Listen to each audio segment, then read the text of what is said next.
واعتصموا بحبل الله جميعا ولا تفرقوا واذكروا نعمة الله عليكم إذ كنتم أعداء فألف بين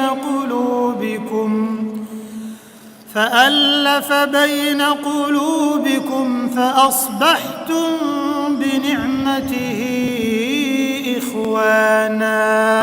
sabon shiri da muka yi masuna farkarwa shiri ne da muka tsara na musamman wanda za mu kawo maluma daban-daban mu ringa tattaunawa kan ababa da ke mana cikas a cikin musuluncinmu da unguwanninmu duka baki daya. Za mu kawo akidu daban-daban kamar yadda kuka sani musulunci yana da akidu daban-daban.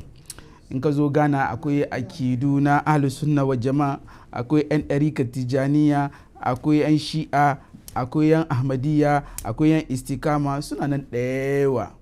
In Allah ya da kan wannan fage za mu ba da dama kowane akida su gaya muna ko menene akidansu, menene dalili da yasa aka kafa akidan nan, me yasa suke yin wasu ababa. Kamar yadda wayanda suke bibiyan mu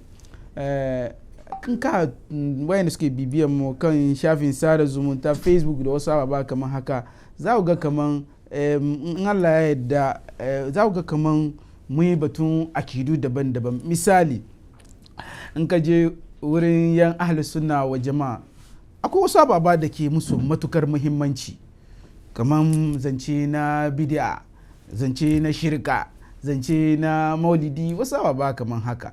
In ka je wurin 'yan tijaniya ko kuwa sufaye, su ma akwai wasu ababa da ya musu matukar muhimmanci, zikiri, kaga maulidi, wasu ababa kaman haka. In ka je wurin shi'a, shani imam ka ji imam ali, imam kaza, imam kowa da irin nashi.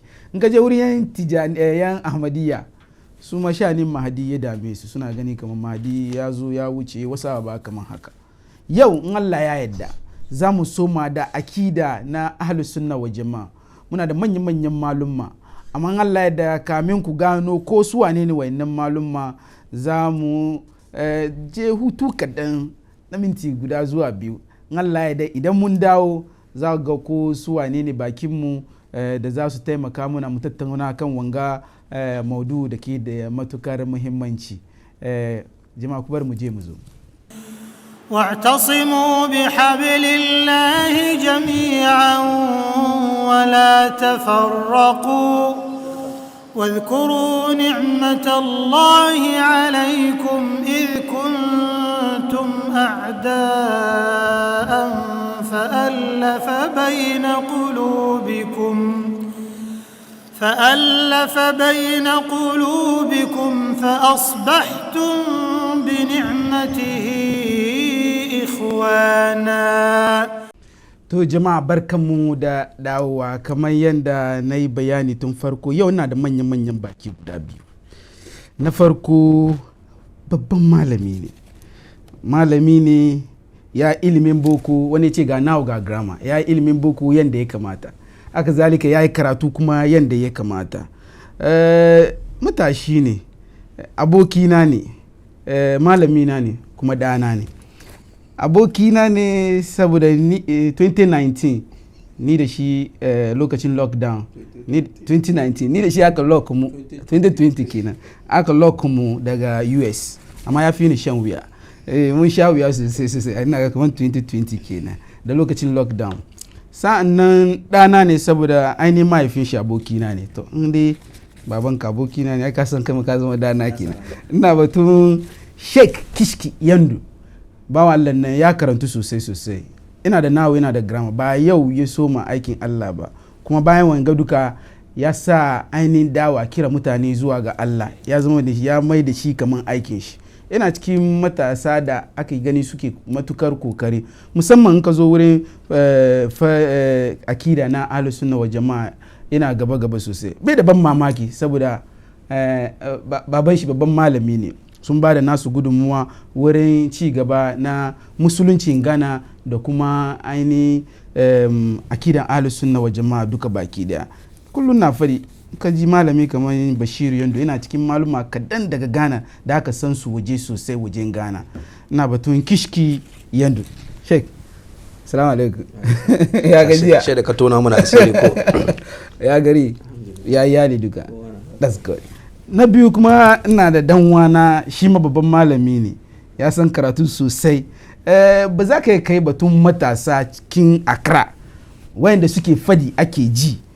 2-3 baka kira sunan shi ba. Ina batun Golden Voice of Islam. Ina ga kowa ya san shi. Ya yi kokari sosai wurin dawa.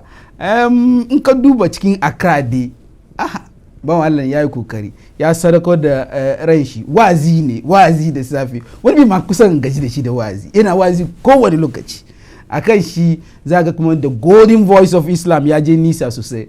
Ina batun Sheikh Idris Fofana, yayana kuma ne kuma kanina ne. Assalamu alaikum. Sheikh, ya gajiya? Wallahi alhamdulillah. Na ga kamar this is the first time muke gama kan shi ko? Na mun gama mun Futa Square. Oh, okay. Bai zubairu. Manyan malumman ga yau za su taimaka muna mu tattauna kan akida na ahlus sunna wa jama'a. Akida ne da yake da mabiya sosai. Kowa da yanda yake kiran wannan akida. Yau Allah da sun taimaka mini in kara fahimtar wanga akida yanda ya kamata. Wasu na ce musu 'yan izalan kafta Ghana, kana ji wasu na cewa hakan. Wasu na cewa biya, kowa da irin yanda, amma ina da malumma nan ga sun gwada muna ainihin yanda ya kamata a kira wanga akida. Kuma menene yasa ake ce ma wannan akida ahlus sunna wa jama'a. Akan haka malumma barkanku da zuwa. Ya gajiya? Alhamdulillah. Sheikh Fofana, ya gari, ya aiki, ya Golden Voice of Islam. Golden Voice of Islam na cikin. Kana kokari sosai. Yanzu dai sarki da mu ce. Ba wasa bane. Muna zambe da sarki kuma Allah kara sarauta. Amin. Allah baka wuyan hazawa. Amin. Allah baka wuyan hazawa. Amin. Insha Allah. Mun gode Sheikh. Ina so in soma da Sheikh Kishki. Na'am. Ina so in soma tun farko abin da ake ce ma musulunci. Ban ce kowa na da irin fahimtar shi, ina gani kamar batun musulunci dai kowa na da wani abu daban da yake fadi. Amma in ka zo wurin musulunci dai ina ga mafi yawan mutane sun dace kai wani abu. Amma kamin kowane magana duka ya zo, ina so in samu fahimtar ahlus sunna wa jama'a. Idan ce wanga musulmi ne ko musulunci, me ake nufi da shi? Sheikh. Bismillahir Rahmanir Rahim. Alhamdulillahi Rabbil Alamin wassalatu wassalamu ala Rasulillah ma ba'd. Ba za mu doki fahimtar mu game da wani abu na addinin musulunci haka kawai ba, sai mun samu ayan Qur'ani ko hadisi. Wannan shine farkon magana nake son yi game da aqida ahlus sunna wal jamaa. Sai zaka ce musulunci ko wane ne musulmi, za mu je hadisin Ibn Umar ko hadisin Sayyidina Umar da Jibril ya zo a cikin siffan mutum wurin manzon Allah sallallahu alaihi wasallam, yayi ma annabi tambaya. Daga cikin tambaya ya tambaya annabi wa ma huwa al-islam, menene musulunci? manzon Allah sallallahu alaihi wasallam ya ce an tashhada an la ilaha illallah wa anna muhammadar rasulullah. Ka shaida cewa babu wani majibinci da ya cancanci a masa bauta shi Allah, wa tashhadu anna muhammadar rasulullah, sa'annan kuma kai shaida cewa annabi Muhammad sallallahu alaihi wasallam bawan Allah ne, manzon Allah ne. Na biyu yace wa tuqimus sala, ka sayar da sallah guda 5. Na uku yace wa tu'tiyaz zakka, kuma ka bada zakka.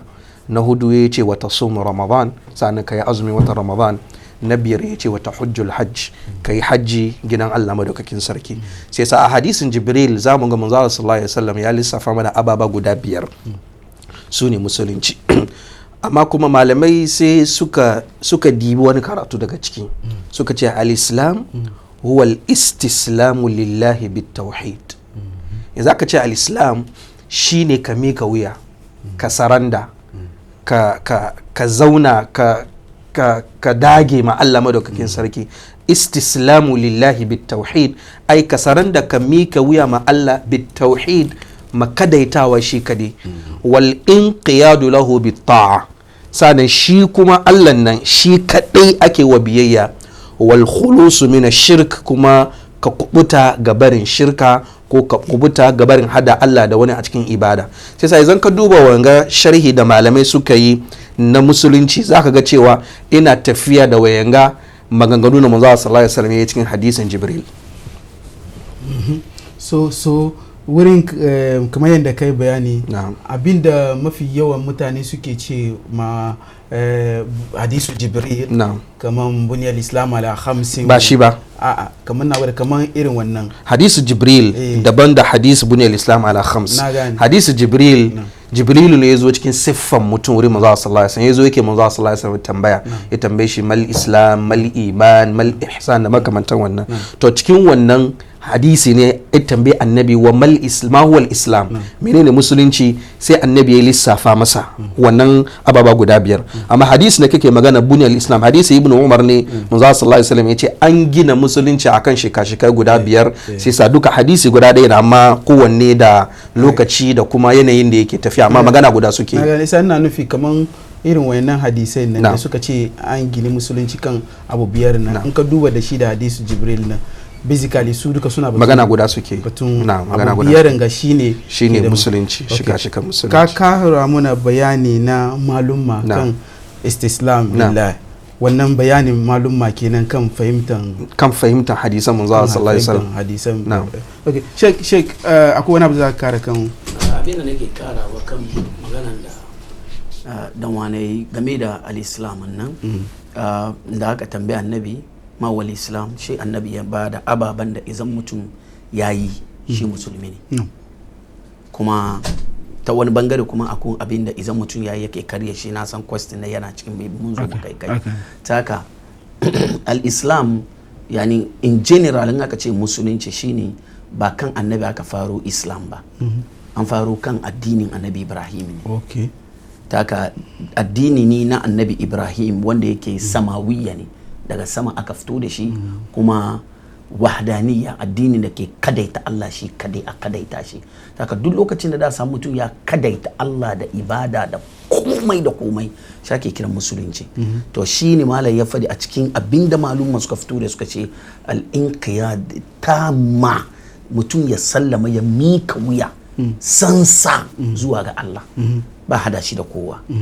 Addinin musulunci kamar yadda suke fadiwa shine addini wanda yake a yanzu a cikin kidayen duniya suna gan shine addinin da yake a cikin girma a cikin yawa shine kusan second cikin addinin da ke da yawa a fadin duniya duka baki daya, da calculation mutane ko calculation musulmai da suke addinin musulunci. Taka Islam in general shine abin da ake kiran yani addinin annabi Ibrahim da ya zo da shi, addinin da annabi Nuh da ya zo da shi, addinin da annabi Musa ya zo da shi, addinin da annabi Isa ya zo da shi. That is the Islam nan kenan, domin dukkansu suna kira zuwa ga la ilaha illallah. To menene difference wannan da namu ga ba wani bambanci na annabi Ibrahim da namu? Annabi Ibrahim ya kira zuwa ga Islam. Yani Islam da ka tambi malam ya bada manan shi shine a mika wuya zuwa ga Allah, a tabbatar shi kadai ne. Taka kowane annabin da ya zo duka ya kira zuwa ga a mika wuya zuwa ga Allah. To wannan shine real Islam, abin da ake kira musulunci kenan, mikawa wuya zuwa ga Allah. So bari in gangaro kan akida da ake ce ma ahlus sunna wal jama'a, ko kuwa idan kana wajen Ghana kowa da irin sunan da yake lalla cikin karatun ka da bayani. Idan an ce ahlus sunna wal jama'a shek, me yake nufi da shi? Ahlus sunna wal jama'a mutane ne wanda suka ce damu yi aiki da alkur'ani was sunna. Naka ce ahlus sunna wal jama'a mutane ne wanda lokacin da aka fara samu ta wannan lokaci aka kira ta ahlus sunna wal jama'a. Wasu suka ce lokacin Imam Ahmad ibn Hanbal aka fara fito da wannan suna, amma ainihin tun lokacin da annabi ya zo da shi, annabi shine shugaban ahlus sunna wal jama'a. Wannan ko an yada ko ba yada ba, shine wanda ya fara kawo abin da ake kiran as-sunna. Ahlus sunna annabi shine wanda ya fara kawo. Taka mutane ne wanda suka ga lokacin da aka fara shirme a cikin addini, that is in the second century, early second century. early second century bayan rasuwar manzon Allah da 100 years ana shiga cikin second century sai aka fara shirmin da aka fara yin kowa ya fara kawo wasu ababai yana introduce yana sa cikin addini shi wadanga ahlus sunna wal jama'a ke bibbun mutane ne a'a duk wanda ya bi kan wannan formality ba dole shi ya zo karkashin wani kungiya ba dole shi an kafa wani office ba dole shi no duk wanda ke bin kan wannan formality ko bayan duniya yake ahlus sunna wal jama'a so she suka dan kamar no abinda kuke kawo gaba mu san shi ba ta ka ku bar mu saura kan abinda magabata suka wuce suka bar mu kai su ne sabai da ƴaƴan sabai ta ka da shugabancin su Imam Ahmad a wannan lokacin sai aka shi suka zabi sai suka kira kansu don lokacin nan Mu'tazilawa sun fara fitowa lokacin nan akidan shi'anci ya fara bayyana an fara kawo wasu ababen da ba san da zaman shi ba magabata ba san da zaman shi ba ta kan da wadanda suka fara fitowa shi suka ce no da nahnu ahlus sunna wal jama'a mu ne mutanen ahlus sunna menene ahlus sunna da mu yi aiki da alqur'ani da hadisi amma a bisa ga fahimtar sahabban annabi Muhammad wannan shine ahlus sunna wal jama'a taka wani yayi ce kaman to mu muna aiki da qur'ani mu muna aiki da hadisi fair enough amma wurin fassarar nan in ka fassara shi yanda kai kake so to shi mu ce ina ka samu wannan fassaran ka in fassaran ka bai dace da fassaran da magabata su sabon manzon Allah wanda suke nan Qur'ani ya suku wanda suke nan annabi ya faɗi wannan hadisi to nan lokaci shi mu ce a'a bari mu koma absa ga fahimtar magabata na kwarai taka duk wanda ya bi kan wannan formality straight forward shi ahli sunna ne ko da yana karkashin wani kungiya ko ba shi nan karkashin wani kungiya ko da ya zo cikin wani jama'a ko ba a'a ahli sunna wal jama'a shine wanda suka ce da mu sayin daka mu sai kan fahimtar magabata na kwarai alqur'ani sabai kenan sabon manzon Allah kenan wato fahimtar sahabbai dai hadisi ne ya sabai suka fahimta suka aya ne ya sabai suka fassara shi Allah malam na da kari malam kana da kari ba wani karin bayani game da abin da malam ya fadi kawai sai dai in sake maimaita baban da ya fadi ko da wayansu lafuza daban shine da aka kashe sayyidina Umar radiyallahu anhu lokacin ne wayannan ra'ayi ya fara bayyana ya fara fitowa zamanin sayyidina Uthman an samu khawarij su suna gani shugaba ya kamata ya mai shugaba fito na fito ba ka son shugaba kawai ai rikici kawai ya fi da shugaba to addini musulunci bai san da zaman wannan ba ana nan aka zo aka samu shi'anci ya fara tasowa cewa bayan manzo Allah sallallahu alaihi wasallam da Ali ya kamata ya zama shugaba ba Abubakar ba ana nan mu'tazila suka fito su Ata ibn Wasil almajin Hassan al-Basri ya bijire ma malaminsa aka samu su murji'a aka samu su jahmiya aka samu su jabariya da makamantansu to sun zo da ababen da sahabbai manzo Allah sallallahu alaihi wasallam ba kan shi suka tafi ba da diyan sahabbai da jikoki to mutanen da ba su yi ra'ayi da su kan wayanga ababa da suka shigo da shi dan ba sai su suka saura kan tsantsan musulunci na manzo Allah sallallahu alaihi wasallam ya karantar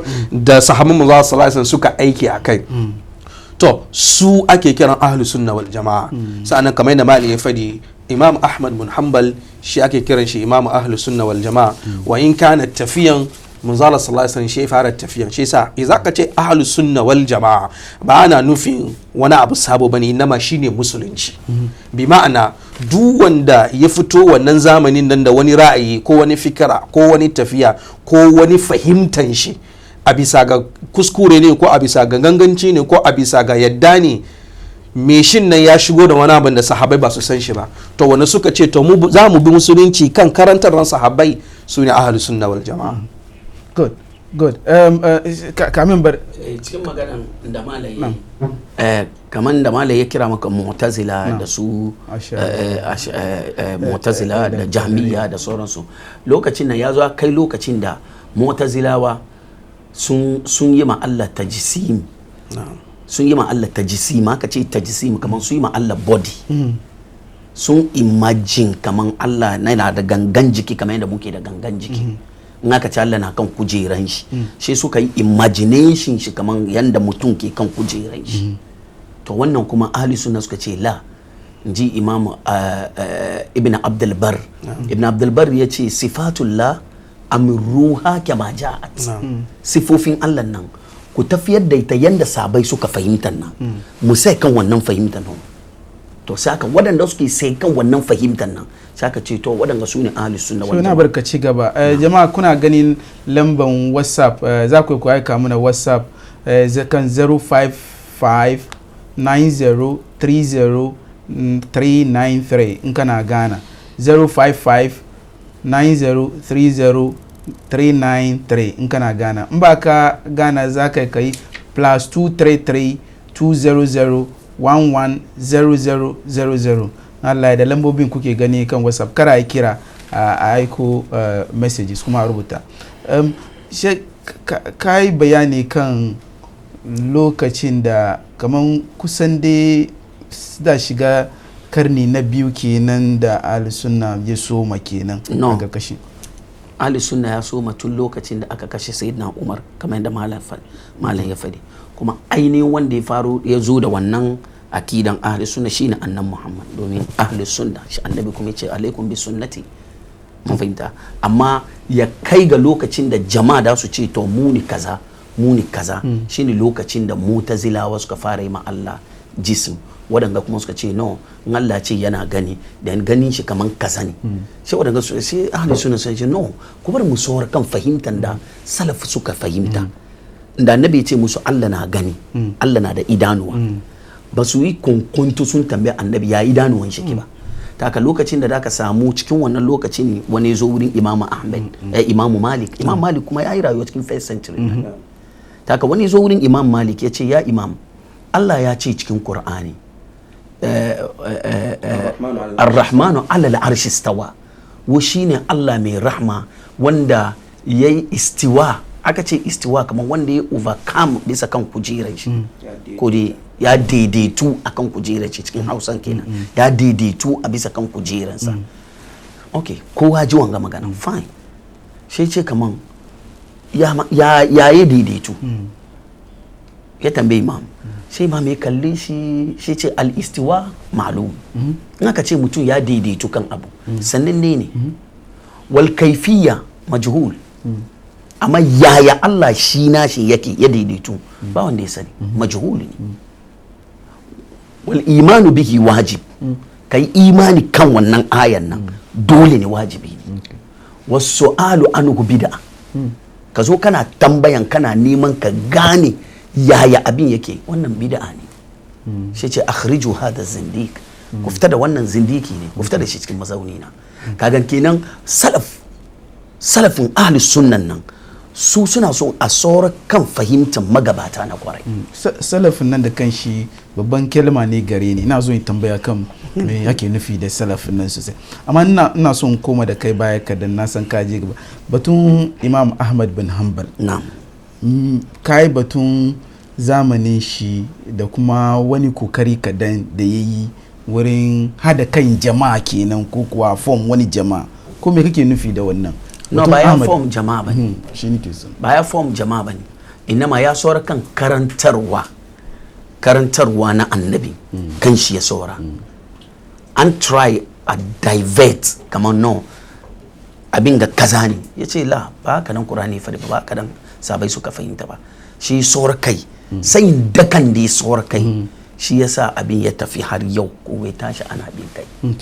shi ne bari baka misali, mutum ya yi ci doki ya ba shi kreditin ahlus sunna wal jama'a, shine imam ahlus sunna wal jama'a. awwal masum ya bi imam ahlus sunna wal jama'a. aka kira shi imam ahlus sunna wal jama'a wannan lokacin mu'tazila, zaka ce mu'tazila su rationalites ne. su suna ganin in abu bai bi da hankalin su ba karba. mu'tazila kenan. kuma Ata ibn Wasil shi fara wannan. malamin sa shine Hassan al-Basri.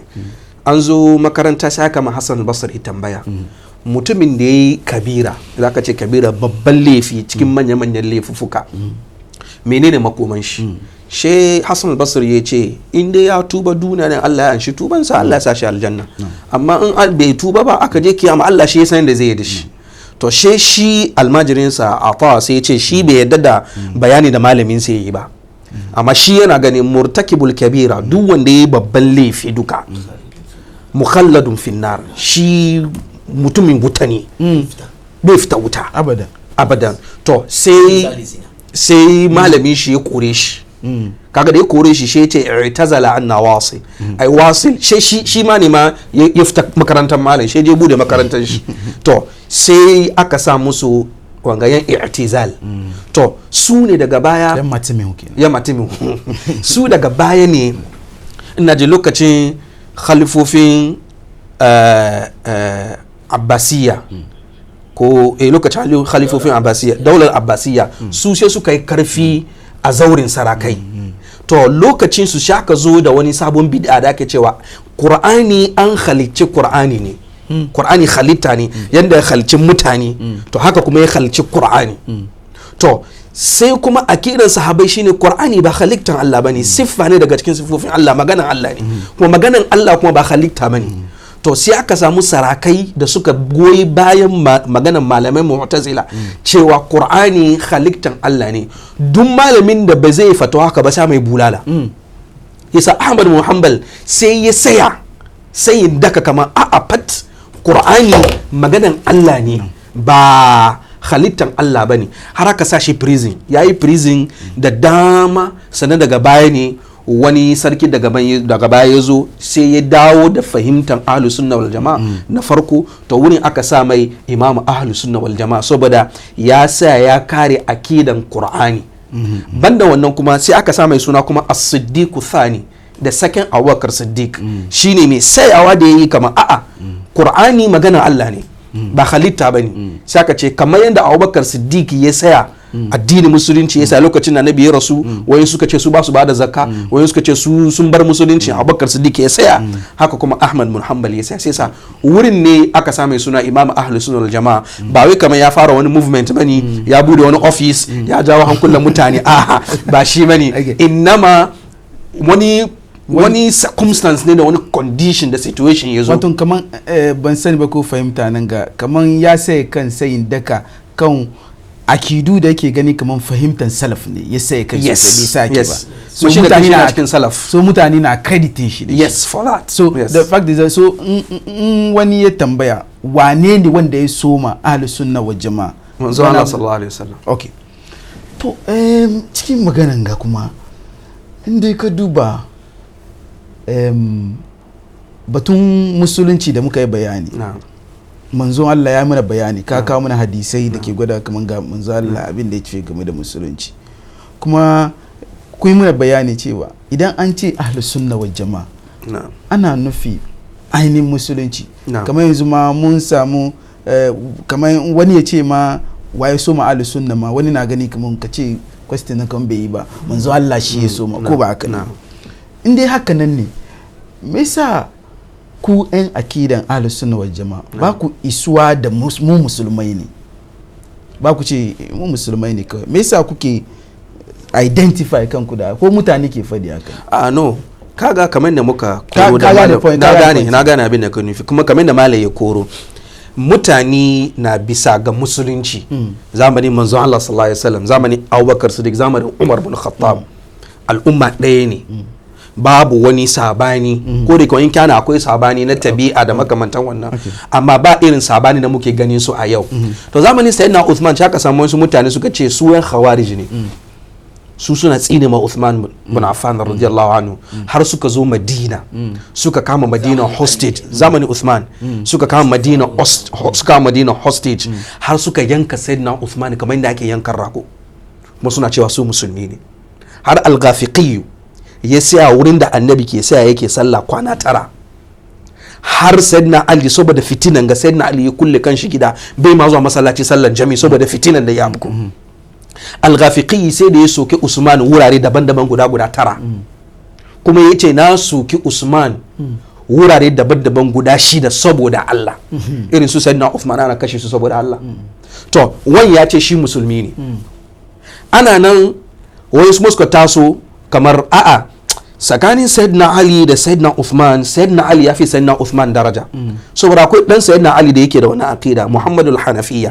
ya tambaye baban shi ba'da Rasulullahi sallallahu alaihi wasallam man afdalin nas shi baban shi sayyidina Ali ya ce Abubakar wa Umar sai yaro ya ce thumma anta ya abati, sa'an nan kai babana, sai ya ce a ana rajulun minan nas, ni wani mutum ne cikin mutane. Sai sa da farko wani suna ganin kamar sayyidina Ali ya fi sayyidina Uthman daraja. Daga baya shi abin yasa ake zama wani abu, ana ganin sayyidina Ali ma ba Usman ba da Abubakar da Siddiq duk ya fi su daraja, balma hakkinsa ne suka kwace. Kaga wani ra'ayi ya fara tasowa. Sa'an nan aka samu wasu kuma suka ce kaman a'a ai duk wanda ya babban laifi zire ya ko giya ya sha ko ya tuba Allah bai san tuban shi wuta zai shiga. Akwai wanda suka zo da wannan bai fita. Akwai wanda kuma suka zo da akida cewa imani idan ka ce la ilaha illallah muhammadu rasulullah shikenan ya kare, sura yan murji'a. Ko me kake son ka yi daga baya ka shiga aljanna. Kaga so akwai wayannan, akwai kamar mu'tazila da muka fadi, akwai yan jahmiya da muka fadi, su sun ce Allah bai da sifofi bai da sunan naki, ku bar Allah cikin lamarin shi. To an samu wayan ga mutanen ga from first century har second century har yanzu ana samun wayansu, kuma kowa da abin da yake kiran kan shi kan wannan. To mu da muka ce wayan ga ababan ga da suka kirkiro da fahimtar sun ga don mu kebe kanmu ga barin wani ababen nan, mu mun saura kan ahlu sunna wal jama'a shine manzo sallallahu alaihi wasallam ya ce alaikum bi sunnati, ku sai akan sunnana. Hadisin Irbad ibn Sariya dake sunan Ibn Majah, yake sunan Darimi, yake Musnad Imam Ahmad bin Hanbal, manzo sallallahu alaihi wasallam ya ce za ku ga fitintinu, za ku ga rigima, za ku ga rarraba, amma idan abin ya afku ku saya akan sunnana. To sai muka ce to manzo sallallahu alaihi wasallam ya ce za mu ga rigima, za mu ga rikici, za mu ga tashi hankali, za mu ga rarraba, in haka ya zo mu saya kan sunna. Sai muka ce sunna mu ahlus sunna wal jama'a. Okay. So cikin bayani kuma naji game da fassara hadisi ko fahimtar hadisi kan ra'ayin salaf, naji wani abu kamar haka. In wani ya ce in aka ce ahlus sunna wal jama'a su ne wa'anda suke fahimtar Qur'ani ko hadisi da ra'ayin salaf, wannan kuma definition yayi ko okay. So zai yi mutum ya fahimce misali karni na 2 3, zai yi wani fahimce hadisi ya fi karni na farko, zai yi haka nan kuma la ya shigo kaman because ai yanzu kana gani kaman fahimtar hadisi wanda ta fi kyau shine fahimtar salaf, magana da ka faɗi ke sai nake ce zai yi a samu wani yayi rayuwa maybe karni na 2 ko 3 zai yi haka nan. Abin da ke zuwa cikin shine akwai wasu hadisai ko in ce akwai hadisin da annabi yayi wasu maganganu, sabon manzon Allah sun fahimtan shi yanda khalaf yan baya su kuma suka zo suka fahimta haka nan, amma zai yi su yanda suka fahimta da abinda annabi ya fadi su ba su gan ba, waɗanda suka zo baya su suka zo suka gan, isa shi su kara fahimta yanda annabi fadi ga shi ke gawo, inda wannan fahimta kake gwada wannan yana nan haka. Amma as'at a yi wani larabci ko annabi ya nufi magana haka, sai a samu daga baya inda da annabi ya riga ce muna inna khairal quruni qarni thumma alladhina yalunahum thumma alladhina yalunahum. Ta haka maluma suka ce ahlul hadis, maluman hadisi su ne aula farko waɗanda suke fahimta hadisin, domin suna fahimta hadisin from the science of hadis, mustalahul hadis. Sai ya fahimta hadisi la'alla yanda ni dan fahimta hadisi ko malam dai fahimta hadisi saboda course da nayi daban ne, na karanta shari'a, na karanta islamic theology ne, na gan hadisin na fahimte shi a sama amma da mu je wurin malumman hadisi yanda dai fahimta hadisin nan ko yanda dai fassara hadisin nan wani abu daban ne. Amma asat mu zo yau sai wani na try ya ce muna kaman no hadisin ga yanda sabai suka fahimce shi nan daban ne, ainihin hadisin ga hakiki yana try ya dauka fahimtan shi bisa kan fahimtar sabai, wannan ahli sunna ba su karban wannan. Amma ka ce wai zai yi no in terms of annabi ya faɗi wani abu cikin hadisin kaman kaza ya faru ko kaza ne. To shi bari baka misali, kaman annabi ya yi zancen cewa idan kare ya lashe a cikin kenshin danwan a cikin ku wanke wannan kenshin nan su 7, amma na farko ku fara da kasa. Ok, sabai sun fahimtar shaka, mu ma mun fahimtar shaka, amma me yasa annabi ya ce ta farkon ku fara da kasa? Amma yau in the technology world nan shaka zo aka fara duban cikin telescope shaka dan ababen da idan an yi su ma chemicals an wanke still yana nan wurin, amma da aka use kasa shi kasa fit da shi to kagan kun fahimta hakan ga daban da yanda sabai suka fahimta shi amma in dai da mu zo kan technical meaning wannan hadisin da yanda addini ke nufi da wannan hadisin in ke ka ce in yau khalaf dai zo ya ce kaman shi ya fi fahimtan hadisan nan fiye da yanda wanda gabansu abin ya faru su suka fahimtan shi wannan ba wanda dai karbi wannan wannan shine akidan ahlus sunna so kamar magana nake fadi shine misali zai yiwu akwai hadisi da ke batun kamar yana kai magana predictions ababa da zai hafku nan zuwa gaba da maybe zamanin manzo Allah wasu sahabbai ba su gan abin nan ba maybe zai yiwu a zuwa gani daga baya to kan wannan particular abin misali wanda zamanin shi aka yi maybe bayan shekara 200 ko 300 aka yi da wannan mutumin nan da aka yi gaban shi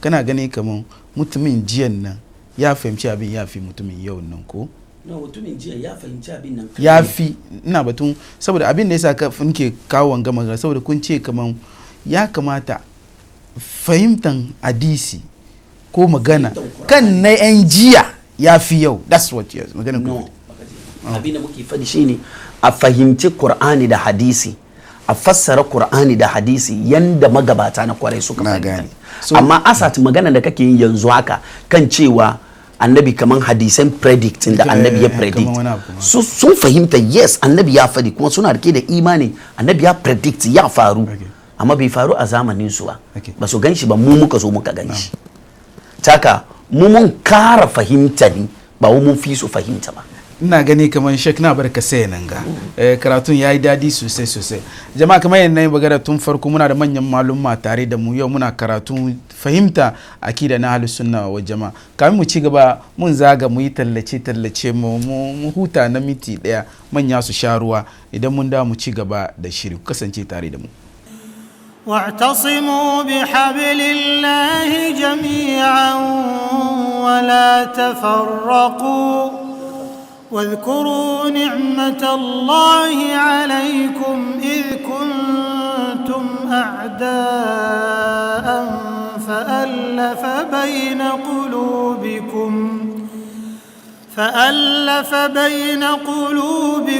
فأصبحتم بنعمته إخوانا.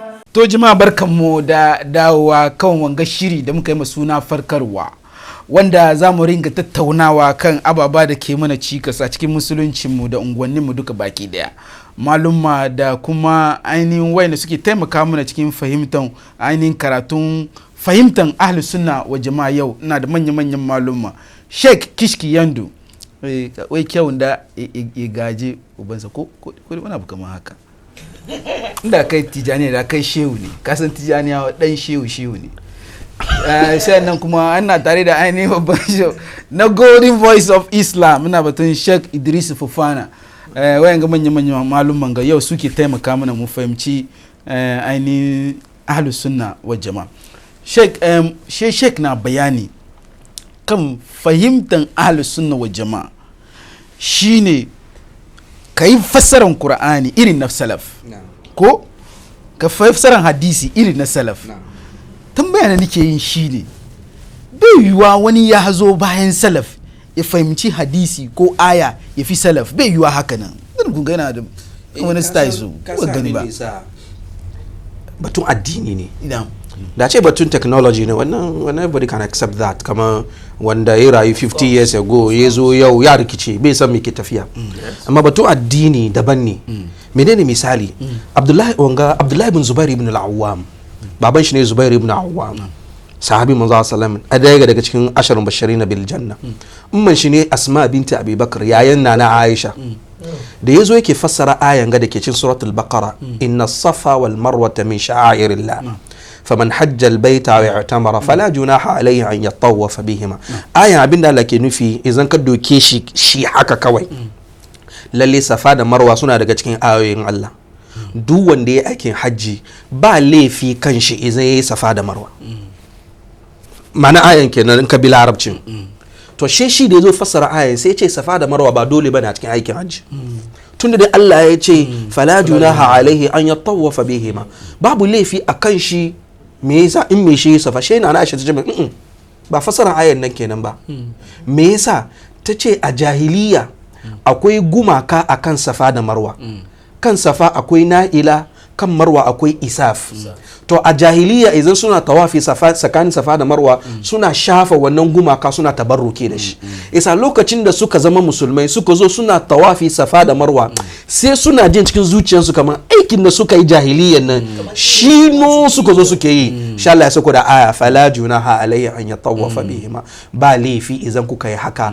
saboda ba kamar irin na jiya bane kaga da yake shi bai rayu saukan wannan ayoyin nan ba shi sa akwai abin da muke cewa cikin ulumul qur'an munasabatin nuzur akwai lokacin da ayoyi suka sauka in ba ka wannan lokacin nan ba ka san circumstances da conditions da aya ya sauka ko circumstances ko conditions da manzo sallallahu alaihi wasallam yayi wannan hadisin nan ba in zan ka doke hadisin na on face value kan kwafsa sai yasa wannan na cikin aqida ahlus sunna wal jamaa cewa wanda ya zo baya bai yiwuwa ya fahimci wayannan hadisai da ayoyin Qur'ani kamar yanda sahabbai suka fahimci abin saboda da su aka yi wanda ya rayu 1979 revolution bai yiwuwa mu zo daga baya mu zo mu ce mun fi shi fahimta abin ne a afko wannan lokaci okay na gane magananka bari in je gaba daga cikin bincike mu mun ga kamar cikin ahlus sunna wa jama'an gano wasu na kiran shi izala wasu kuma na ce mai wahabiyya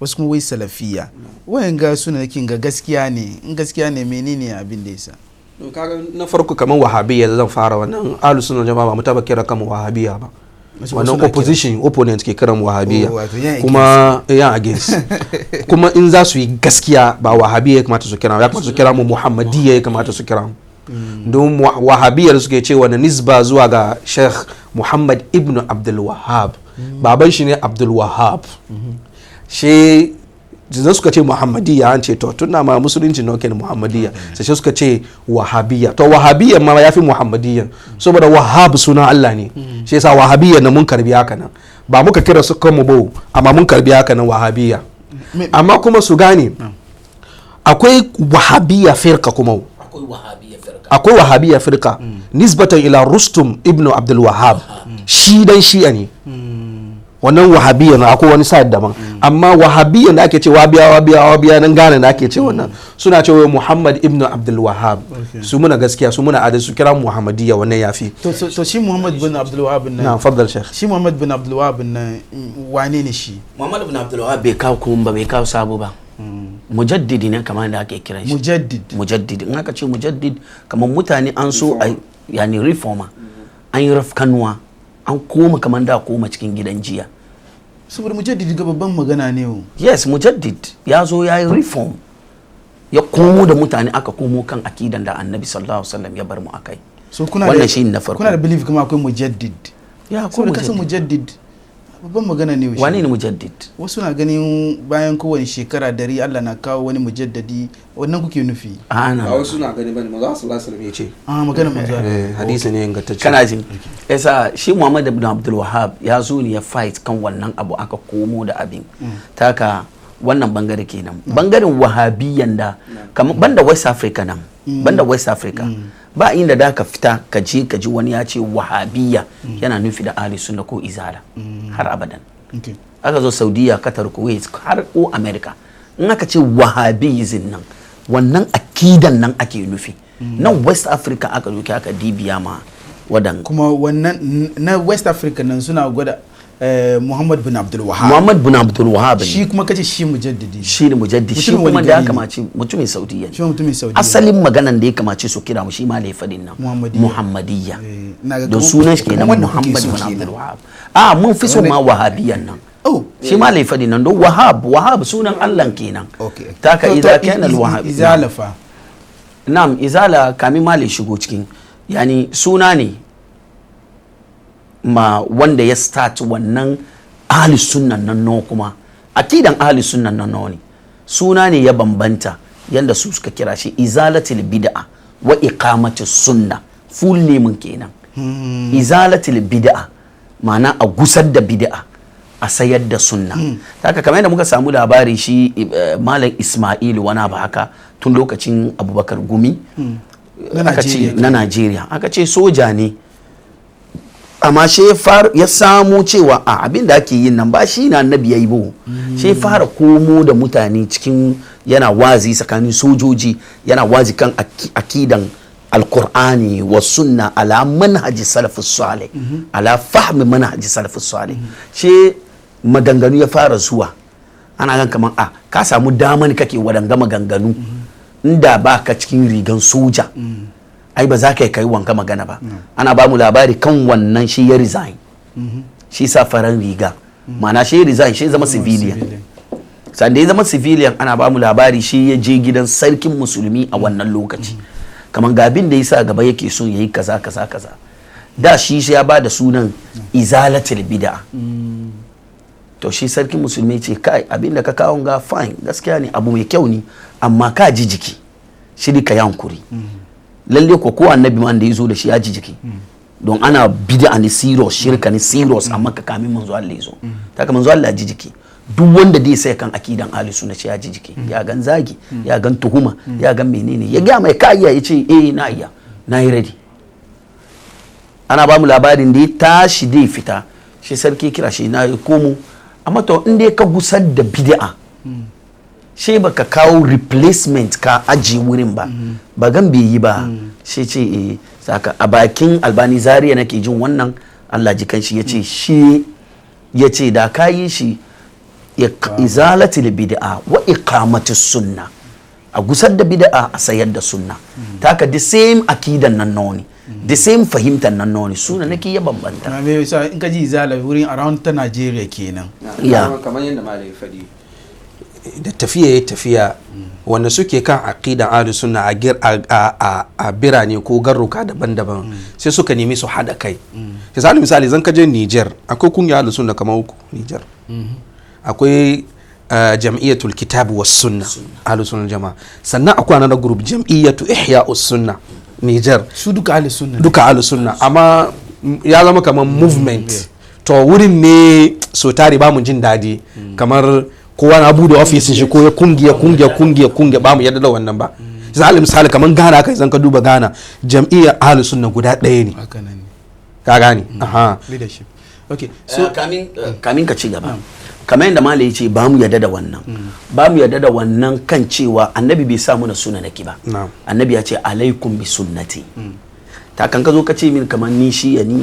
annabi ya ce mun shiya shin ce maka kare kake yi baka da hujja har ai tashin kiyama duk hujjan da ka duka kame in ka ce min kamar ni ahmadiyya ni annabi ya ce mun ahmadiyyanci baka da hujja kame da kai in ka ce min kamar ke tarikati tijaniya ne ke las ma ka zo las ka zo baka dan cikin ba annabi in ka ce mutazila ashariya da so amma wanne ne annabi amma ka ce ahli sunna wal jama'a da shi ya wannan yana da source yana da asali ya fito bakin annabi ka fahimta ta haka wanda malam ke fadiwa izala in ka je Nigeria ai akwai wadanda ba sunan karkashin movement ya zama kunganji kaman Ahmad Bamba Dr. Ahmad Bamba da ya rasu karanjiya ahli sunna ne don kan formality yake tafiya amma ba wanda dai ya ce kamar yana tare da yani as office karkashin izalan haka kaman Bonuthman Dr. Bonuthman yani ahli sunna ba kai saka ce ba ahli sunna bane haka Albani Zaria har ya bar duniya ba kai saka ce kaman ba ahli sunna bane ahli sunna ne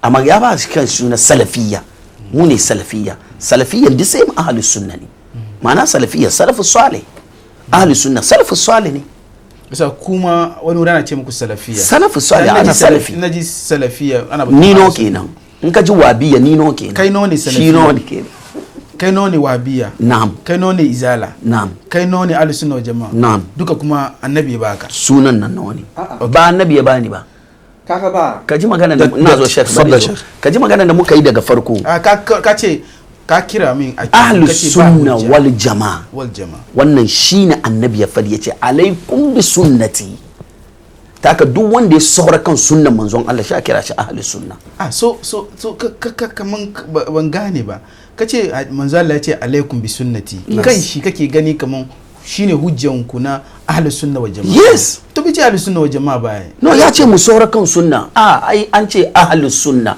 kaman ga sunan yan sunna yan wadanda suka ce sun saura kan sunna amma ku kuwa doko jama'an ku kara jama'an da hadisi manzo sallallahu alaihi wasallam hadisi na kai kun gama hadisi ya ce alaikum bil jama'a duka. Okay, so wurin alaikum bil jama'a kuka doko jama'a, wurin alaikum bi sunnati ba mun doko bane, ba chemistry bane, ba chemistry bane, ba mix chemicals ba. akwai boko wai ba chemistry bane. Kaga wangani umarni ne manzo sallallahu alaihi wasallam ya bayar, situation da condition annabi ke bada labari kamar an kai lokaci fitintunu rigingumi menene idan ka yi abku ku saya kan sunna na, sa'annan kuma idan ku kuma yi abku ka ku wawware ku saura kan jama'a, ku saura kuna nan jama'a.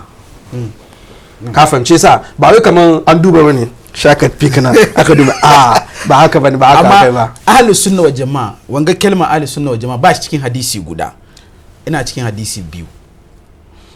Ba mu ce ba shi cikin hadisi guda ko ba shi cikin hadisi biyu. Da idea da nake so ba idea kamar aikin ya important ya fi sunan kamu doki aikin ya important ya fi sunan, saboda idan ka duba aikin ya important ya fi sunan, saboda history magana ne aikin ya important ya fi sunan. so isa ba batun suna bane, ba batun aikin. shi na faɗi maka da sunna, wherever you are cikin duniya duka is formality. That's it. Can go by the formality, shikenan kai alusu. Kamar Nigeria haka, kamar Albania haka, kamar na malai fadi, you don't have to ba wai shalale ka join group ko association sannan kai ahlus sunna ka zama dan sunna ba. No, saboda mun samu malamai da dama yanzu haka da menene duka ba wai group kuma suna mu'amala da yan group yanda ya kamata. Albani kan ya rasu yana mu'amala da yan izala fine yanda ya kamata, Dr. Ahmad Bamba yana mu'amala da yan izala yanda ya kamata, amma shi mai shi yana ganin kamar mu zama group association, akwai leader, akwai general secretary, akwai menene.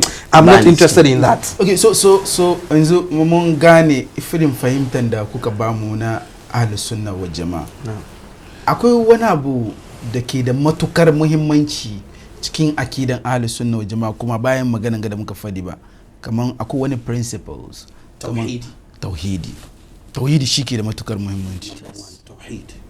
tauhid kadai ta Allah shi kadai wahdahu la sharika lahu, ba gama shi da kowa. Tauhidi na ga ya kawo ni zuwa ga question na shirka, because kaga na yi batun shirka. Tauhidin nan me yasa kuke which means ko da yake kowane musulmi na batun tauhidi da shirka, amma wurin akidan ahlus sunna wal jama'a ina ga kusan abin da kuke maganan shi sosai kenan. Okay, menene dalili?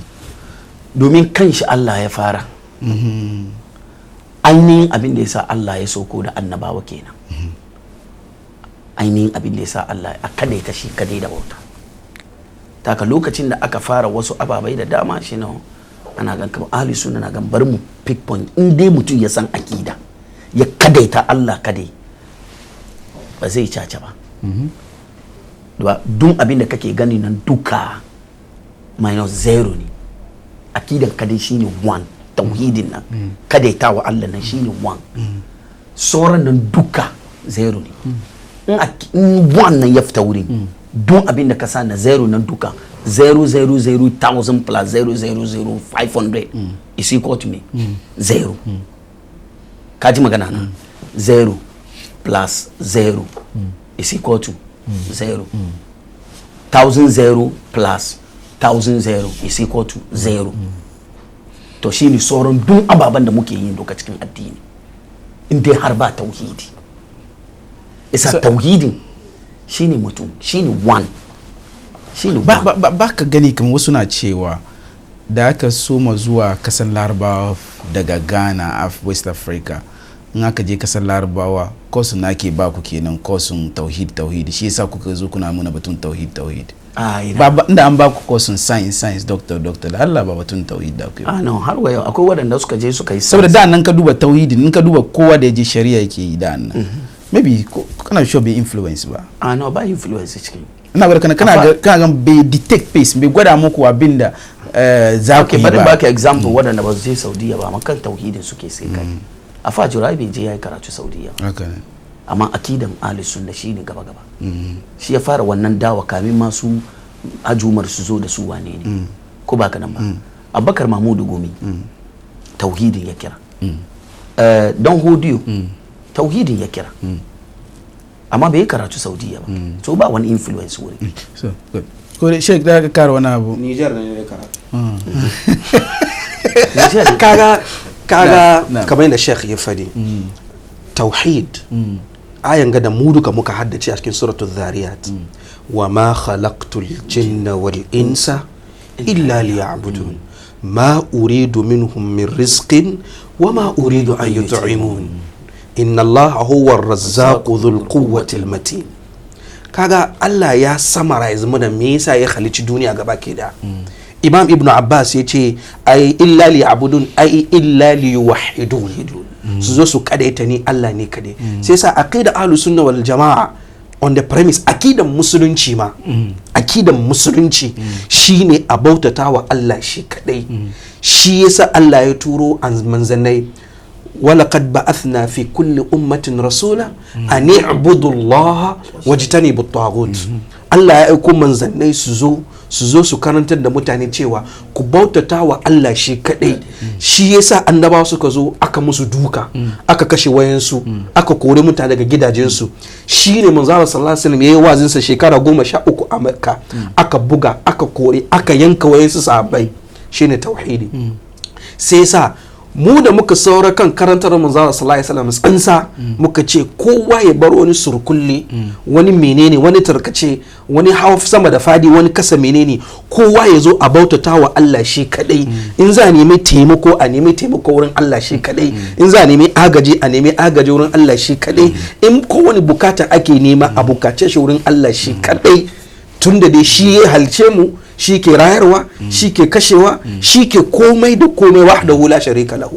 wannan shine premise ko foundation, gimshikin musulunci. ba ma batun aqida ahlus sunna wal jamaa ba, musulmi duka wannan shi ya kamata ya zama gimshikin ka. good jama'a kada ku manta kamar yadda muka yi muku magana tun farko, za ku aiko muna WhatsApp kan 055-9030-393 inda kana Ghana kenan. in kana wajen Ghana za ka soma da +233-2011-0000 ka kai ma za ka tufa albarkacin bakin ka. Shek, idan an ce shirka ko shirka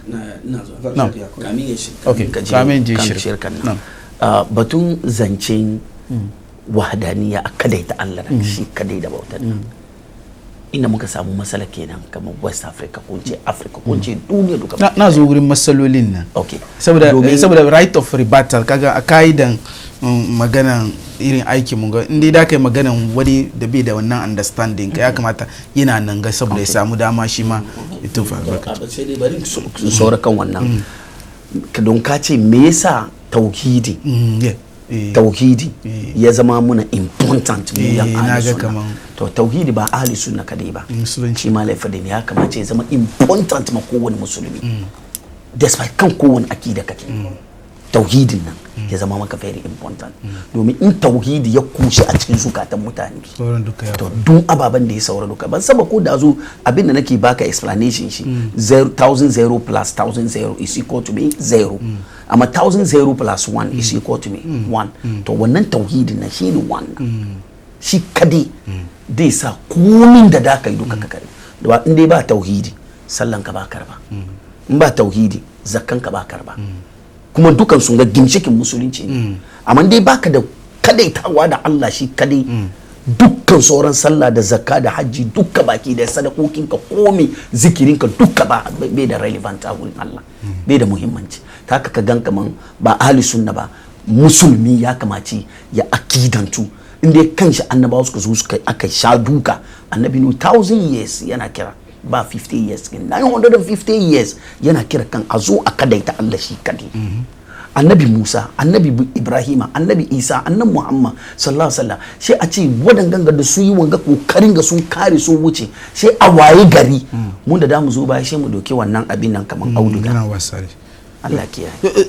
in aka ce shirka Sheikh me yake nufi da shi? kishiya ma'anar shirka kenan. kishiya kaga yanzu haka in ka je gida ka ce ma uwar gida zaka kara daya ka san ba zaman lafiya.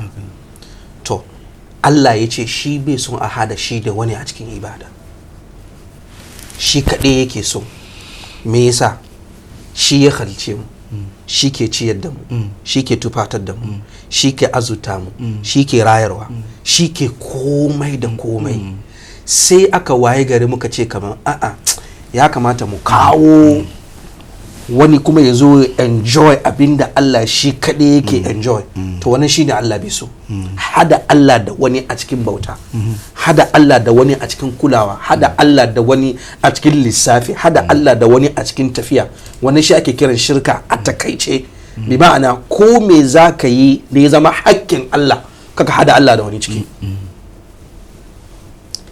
definition shine ko me za ka yi zama hakkin Allah kaka hada Allah da wani ciki in dai hakkin mutum ne wannan daban kuma banda wannan akwai bari wani magana na gan akwai su ababa da mutum ke da iko kansa da Allah ya bashi iko ani misali zuwa ka nace ka bani $1000 kai ka bani ba wai ba kai ka bani ban ce ba ne amma kai ka bani me yasa ka mallaki kana da ikon shi abin da nake nufi shine ana zuwa a nemi taimako wurin mutum kan abin da mutum ke da iko a kansa kuma yake mallakansa ba zuwa a nemi taimako wurin mutum kan abin da mutum bai da ikonsa bai da mallakansa sisa duk abin da ya zama da cewa ikon Allah ne mallakan Allah ne bai gutsura ko ya bare ko ya balle ya ba wani mutum ba to Allah kada yake nema wannan daga wurinsa duk sanda ka hada Allah da wani a cikin wannan abu da ya zama shi Allah shi kadai shi ake ce ma shirka. Shirka muka zo ya fassara shi in general yani kan istila ko shar'an musulunci. Shirka kamar da malumman luga suka ce abinda mutum biyu da su sharraka a cikin abin gangan da aka muna an kamuna ruwa kowa da nashi guda ko amma da an kawo guda ne aka zo aka aje ma'ana ni da shi kenan da mu raba ina da haƙƙi kai shi mai na da haƙƙi kai to wannan shi ake kiran sharika kamar da aka ce company partnership sharika a larabci cikin kalmar shirkan nan kenan sharika partnership company kaza da mu sadda robobi ni da dikeni muka zo na kawo 50 million ka 50 million mun zama partnership lugatan abin da ke naka zo kan istilahan shari'an musulunci abin da ya zama partnership nan naka zo kan fahimtar musulunci don abin da ya zama partnership Allah bai da partnership da kowa shi kadinwa da hula sharika da uluhiyya sifofin Allah ba dokan a ba kowa me kuke nufi da wannan in kuka ce kaman kar a hada Allah da wani me kuke nufi ban gane ba me kuke nufi da wannan Allah ce la ilaha illallah ko kaman kan je masallaci in je church me kake nufi da wannan no ba wannan ke nufi ba me kake kar ka shiga cikin masallaci shi ka kira Allah ka kira wani daban kuma bayan Allah kuma cikin gidan Allah ban gane ba kaman kana cikin masallaci Allah ce wannan masajida lillahi fala tad'u ma Allahi ahada mu masallatai na Allah gidan shi ne to kaka shigo cikin gidan nan ka yabi ni Allah tare da wani ka hada da kai partnership da wani cikin Allah shine misali gidanka shi mala ya fadda zunnan matanka ita ke mallaka cikin gidanka she ka shigo cikin gida shi ka zo gaske matanka na yaban former boyinta cikin gidanka ya ma dadi cikin masallaci me bari zo kan gidan nan tukunan ba zai maka dadi ba to gidan Allah shi ne masallaci to me kake nufi ban gane cikin masallaci mutum ya shigo cikin masallaci yace ashhadu anna muhammadar rasulullah ya kare ya shirka la ilaha illallah ashhadu anna muhammadar rasulullah wannan shari'an musulunci biyu Allah ya gama ashhadu an la ilaha illallah kawai ka zama musulmi ba ka taba zama musulmi shi ka kara ashhadu farko ka ce kuma bayan Allah ka karanta aya no baka ji ba shari'an musulunci ya zo da shi ashhadu an la ilaha illallah wa ashhadu anna muhammadar rasulullah sai ka karanta aya wannan abu guda kenan amma lokacin da ka kara wani daban wa ashhadu anna aliyya waliyullah ka zama mushriki dai bayan completely na gane na ce ba ka karanta aya ayan ka ce kara kira sunan wani koma bayan Allah yes ko ba ayan kenan kaman ba kaman a kira sunan wa annal masajida lillahi fala tad'u ai kaka zo kai bauta don abin da ya danganta na Allah ne kai partnership da wani tare da Allah fala tad'u wurin nan kana nufi bauta kenan wurin yes bauta ne ya ke cikin masallaci bauta ke yi amma ba zo a kira sunan wani nan mu zo cikin masallaci mu kira sunan president na Akufo-Addo wannan bai gona mun hada shi da Allah ba no abinda malam ya fadi da su shine bauta duk abinda ya zama na mallakan Allah ne hakkin Allah ne wa ma khalaqtul jinna wal insa illa liya'budun to bautan nan ne kada ka zo ka hada Allah da wani a cikin bauta kana da imani cewa in Allah ma bai baka da ba wani daban yayi baka da ina gani ya kamata ka min bayani me kake nufi da bauta ibada me kake nufi da bauta because abin da sa nake fadi haka na ina gani kamar inda kace kira suna ne ka kira sunan muna zuwa masallaci mu kira sunan mutane kamar yana kai bayani ko wane muna kira sunan shi amma wannan ba shirka bane ko wannan ba shirka kira da Hausa ne ba shirka kiran Allah kiran Allah daban da kiran mutum kamar da malai fadi da zu ya yi magana bayani daidai bayani ya riga kare mana ina kira Allah ya bani arziki ina kira Allah ya bani lafiya ina kira Allah ya bani wannan shine bauta good so yanzu in ka shiga masallaci she cikin masallaci na kira wani na nemi taimako daga wurin wani kuma bayan Allah cikin masallaci kai shirka ko cikin magana ne nace wani no amma ya depend kan me kake nema so ya depend kamar na fadi duk abin da ya zama hakkin Allah da ba hada wani da Allah so which means in kace hakkin Allah kana nufi kaman bauta kaman halitta yanzu me yasa Allah ya ci mu zo mu mai bauta so za ka yi ka kira sunan wani in ba bauta kake mai kamar ina mai shi sallah ba za ka yi kira sunan da kiran sunan mai shi saboda shi ai shi ke kira shi kiran ne fassarar nan wanga wa annal masajid lillahi fala tad'u kiran da ake nufi nan roko neman wani abu shi sa a magana aje magana roko kace kuma roko ibada ne na gane addini so in ka kira sunan wani cikin masallaci in ba kana rokan shi ba problem bane a'a ya depend kan me kake kiran me yasa kake kiran shi yanzu mun samu guda ko biyu kuna nufi roko da wani abu kwanta da hankalinka akwai barin ba da general wani abu kamar yadda na faɗi duk abin da ya zama ne cewa hakkin Allah ne na Allah shi kaɗai ne ka fahimci kuma ya zama ne cewa wannan abin nan Allah kaɗai ake yi ma wani bai part na Allah cikin wannan yasa misali zan zo masallaci to malam wani ana neman taimakon cement ba guda 5 yayi bayar ka fahimci wannan ba batun wannan muke nufi ba wannan ba bauta bane duk abin da zai ce ba hakkin Allah ne Allah shi ke bada haihuwa ba wanda ke bada haihuwa so shi ne ce yanzu abin aikin Allah da yake nufi misali Allah ke bada haihuwa na zo cikin masallaci na ce malam Yusuf ba ni haihuwa na yi shirka ka shirka good ko ba haka nan bane na ce na zo cikin masallaci na kira sunan wani kuma bayan Allah na nemi haihuwa na nemi hadari na nemi wayan gaba ba Allah kawai ke yi yes in dai ba wayannan nan nemi ba fa shi kamar na fadi na baka general ka gane magana na baka general principle ba wannan ba kuma ba wannan nan ne ba wannan ba shine secondary shine abin da zaka neme shine kamar yadda malai fadi Malam Yusuf don Allah ka ba mu 1000 bag of cement wannan ba problem bane ka nemi wannan wuri shi yana da mallaka cikin masallaci ba haram wannan ba haramu bane amma abin da muke nufi na zo na sai cikin masallaci to shi gungungun na rokan ka ya shehu gungungun don Allah ka bari ka ban kira sunan wani shehu gungungun na san shi baka san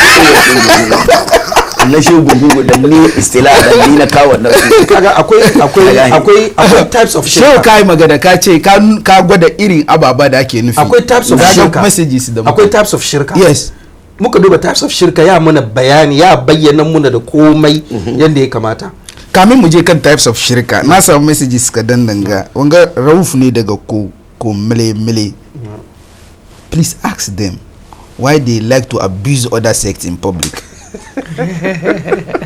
wanga kuma Faruku daga Zaria please why they don't just call themselves Muslims instead of Ahlus Sunnah wal Jamaa mutu wannan magana muna gani amma na wangan nan na Rauf ko mele ne na kawo shi baya bari mu je kan bid'a no bari mu yi shirka types of shirka sannan mu je bid'a okay types of shirka na kan question Rauf ne zaka kaza nan kaje Rauf yayi batun ko mu sha shi jumla mu tare da mu ansa wanga shi mu je why do we please ask them why they like to abuse other sects in public. We don't abuse anybody. They do. They zo nan ganga da yake batun ahli sunna wa jama'a ya kira tijaniya ya kira shi ya fadi wannan duka. Kiran sunan su da ba na abuse su ba ne. Ina gwada kaman nan ganga yana discuss ahli sunna wa jama'a. Amma bai saura cikin ahli sunna. Barin ga maka koda dan tijaniya da aka kawo nan bai taba discuss tijaniya bai kira sunan ahli sunna. Okay. Ka understand? Kuma nan ga kira wanda muka kira nan, we are not abusing them. Okay, show address question. Okay. Shi aka yake gani question shi kenan daga shi nake fadi wannan Rauf from Kokom Lemle ba taba abuse one sect in public ba. Kana ji yawo ba su zagi. Shi dai abinda insect nan ya kawo zai taba mutuncin addinin musulunci. Shi ku defend. Dole a zo a defend. Kuna kare addini. Yasa defending nan shi me shi ya feel kaman an abusing shi ne. Kaman misali akwai masu zagin sabon manzon Allah. Okay, ban kira sunan shi ba ko amma masu zagin sabon manzon Allah.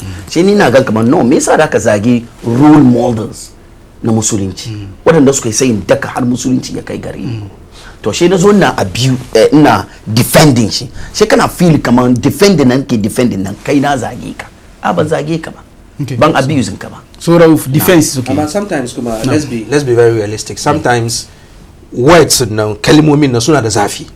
Wani haka ne mu ga mu juna gaskiya. Wani lokaci muna mu rikice mu gigice kan mimbar mu bubbuga wayansu kalmomi. Wannan gaskiya mimbarin nan ina da question. In kuka hau kan mimbarin ba mu ganin komai. Da shi na wurin ne. Ba mu ganin komai. Ka san player yasa DC. Ya hau kan park akwai wani player ko Joe Hendricks lokacin kotoko. Wai kafin hau kan park yana matsi. Sai saka kaduro yasa bai sai ya wuri guda striker ya bi ka te. So har kare match. So platform nan in kuka hau akwai asali ai annabi sallallahu alaihi wasallam sabai suka ce in ya hau kan minbari yana sakewa shtadda kadabu wa marrat ainuhu yace annabi sai kan minbari serious issue business amma mu muka mai da minbari kaman ba komai bane yasa mu muna son ali sunnan nan a sai kan yanda annabi annabi ya sai kan minbari yana serious in kuna fadi in kamar bisa da nusu yayi jazal kana kan mimbarin magana kake fadi duka kai serious kai magana nan serious issue. Yes, serious issue ana so malam ya ga maka wai defense ne in kana da wani abu da ka yes in as much as defense ne sometimes wasu kuma na ya su wuce go sometimes it's natural human akwai human nature cikin ya shigo anya sake wani kalima anya which is not right wannan haka ne wannan yasa haka ne we don't defend wanda zai fito ya zo yana zage-zage no we don't defend that at all. Wani dai na da wani akida na ni wannan ko ya kai da ni ina sai kai shi dai mutane su yankuri wallahi shi dai ka yankuri saboda Allah shine wanda ya zama na kaman sahabi misali ko matan manzon Allah shi kai baka ji kunya ka ci mata mutunci ba kan baka jin kunya kai maka ci mata mutunci. That's okay. Na wanga kuma kowane wani ya fi baki na gaske na ga ma na wanga kuma ya suna shi ka yankuri Allah baka kudu daga zariyar nan ai muyi magana kai ko kana so ka kara wai please why don't they just call themselves maybe bai zo ya incident me apko har aka kai wurin da ya zama cewa ya zama sunan ahlus wani ya tambaya wai how many sects of sunnis do we have? He wants to say something. Lantana daga Kumashi. It's one sect. Okay. It's one sect. Lantana daga Kumashi, Ahlu Sunnah is Ahlu Sunnah wal Jama'ah. When you say, please bring Sheikh Fofana and Tijania on your program. I follow him a lot on Gaskiya. Can I program kan Gaskiya? Yeah. Okay. And talk about. We kullum kana batun su daga Libya. Wanga daga Libya ne Karim. So bari mu je kan magana. Types of shirk. Akwai two types of shirk. Akwai shirkul akbar akwai shirkul asgar. Akwai babban shirka akwai karamin shirka. To shi babban shirka shine ka hada Allah da wani cikin ibada direct. Al misali akwai shirkul ta'a shirka na biyayya. Shine me wani ya tsara maka wani tsari da ya zama kishiyan tsarin Allah. She ka bar tsarin Allah ka kama tsarin mai shi kaga wanga shirka ne. Akwai shirkul mahabba shirka na soyayya ka zo kana son wani soyayyen shi nan ma ya saka cikin wani gigi cewa har kaman kafi son mai mafiya ga Allah kuma Allah ya bada wannan a cikin labari cikin Qur'ani wa minan nasi man yattakhidhu min dunillahi andada yuhibbunahum ka hubbillah. An samu Allah su suna son mutane ko suna son gumaka ko suna son wani abu kamar yadda ake son Allah, wannan shirka ne. Akwai shirkul qasd wal irada, shine me shirka ne da kana yin wani abu amma wani nau'i na ibada kuma ka sarrafa shi ka ba mutum. Da muna ganin video sun su ma wasu sujada, kai ma aljanni yanka, wasu su ma wasu sujada, wasu su ma aljannan yanka, wani menene wani duka shirkin menene shirkul irada wal qasd. sai sa a takaice wannan shine me shine shirkul akbar.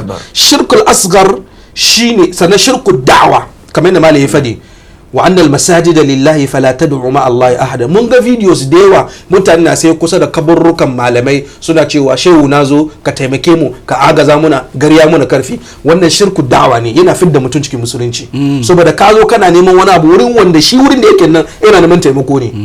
Ka zo makana zagin shi kake don yana neman a taimaka mai da wurin da yake. Wanga shine shirkul akbar. Shirkul asgar shine riya, sumo shirka, kuma wannan shirka da manzo sallallahu alaihi wasallam yace yafi na farkon nan dangerous. Ya bada wani sirri, ya bada wani inna akhwafu ma akhafu ala ummati shirkul asgar. Sahabbai suka ce annabi ya ce wanda abinda na fi tsoro masahabbai na fi tsoro ma umma na shine karamin shirka. Sahabbai suka ce wa shirkul asgar menene shirka karama? yace ar-riya'u shine yi don a gani. ka zo kai sallallahu alaihi alhamdulillahi rabbil alamin arrahmanir rahim saboda a ce kana da murya mai dadi kai saboda mutane.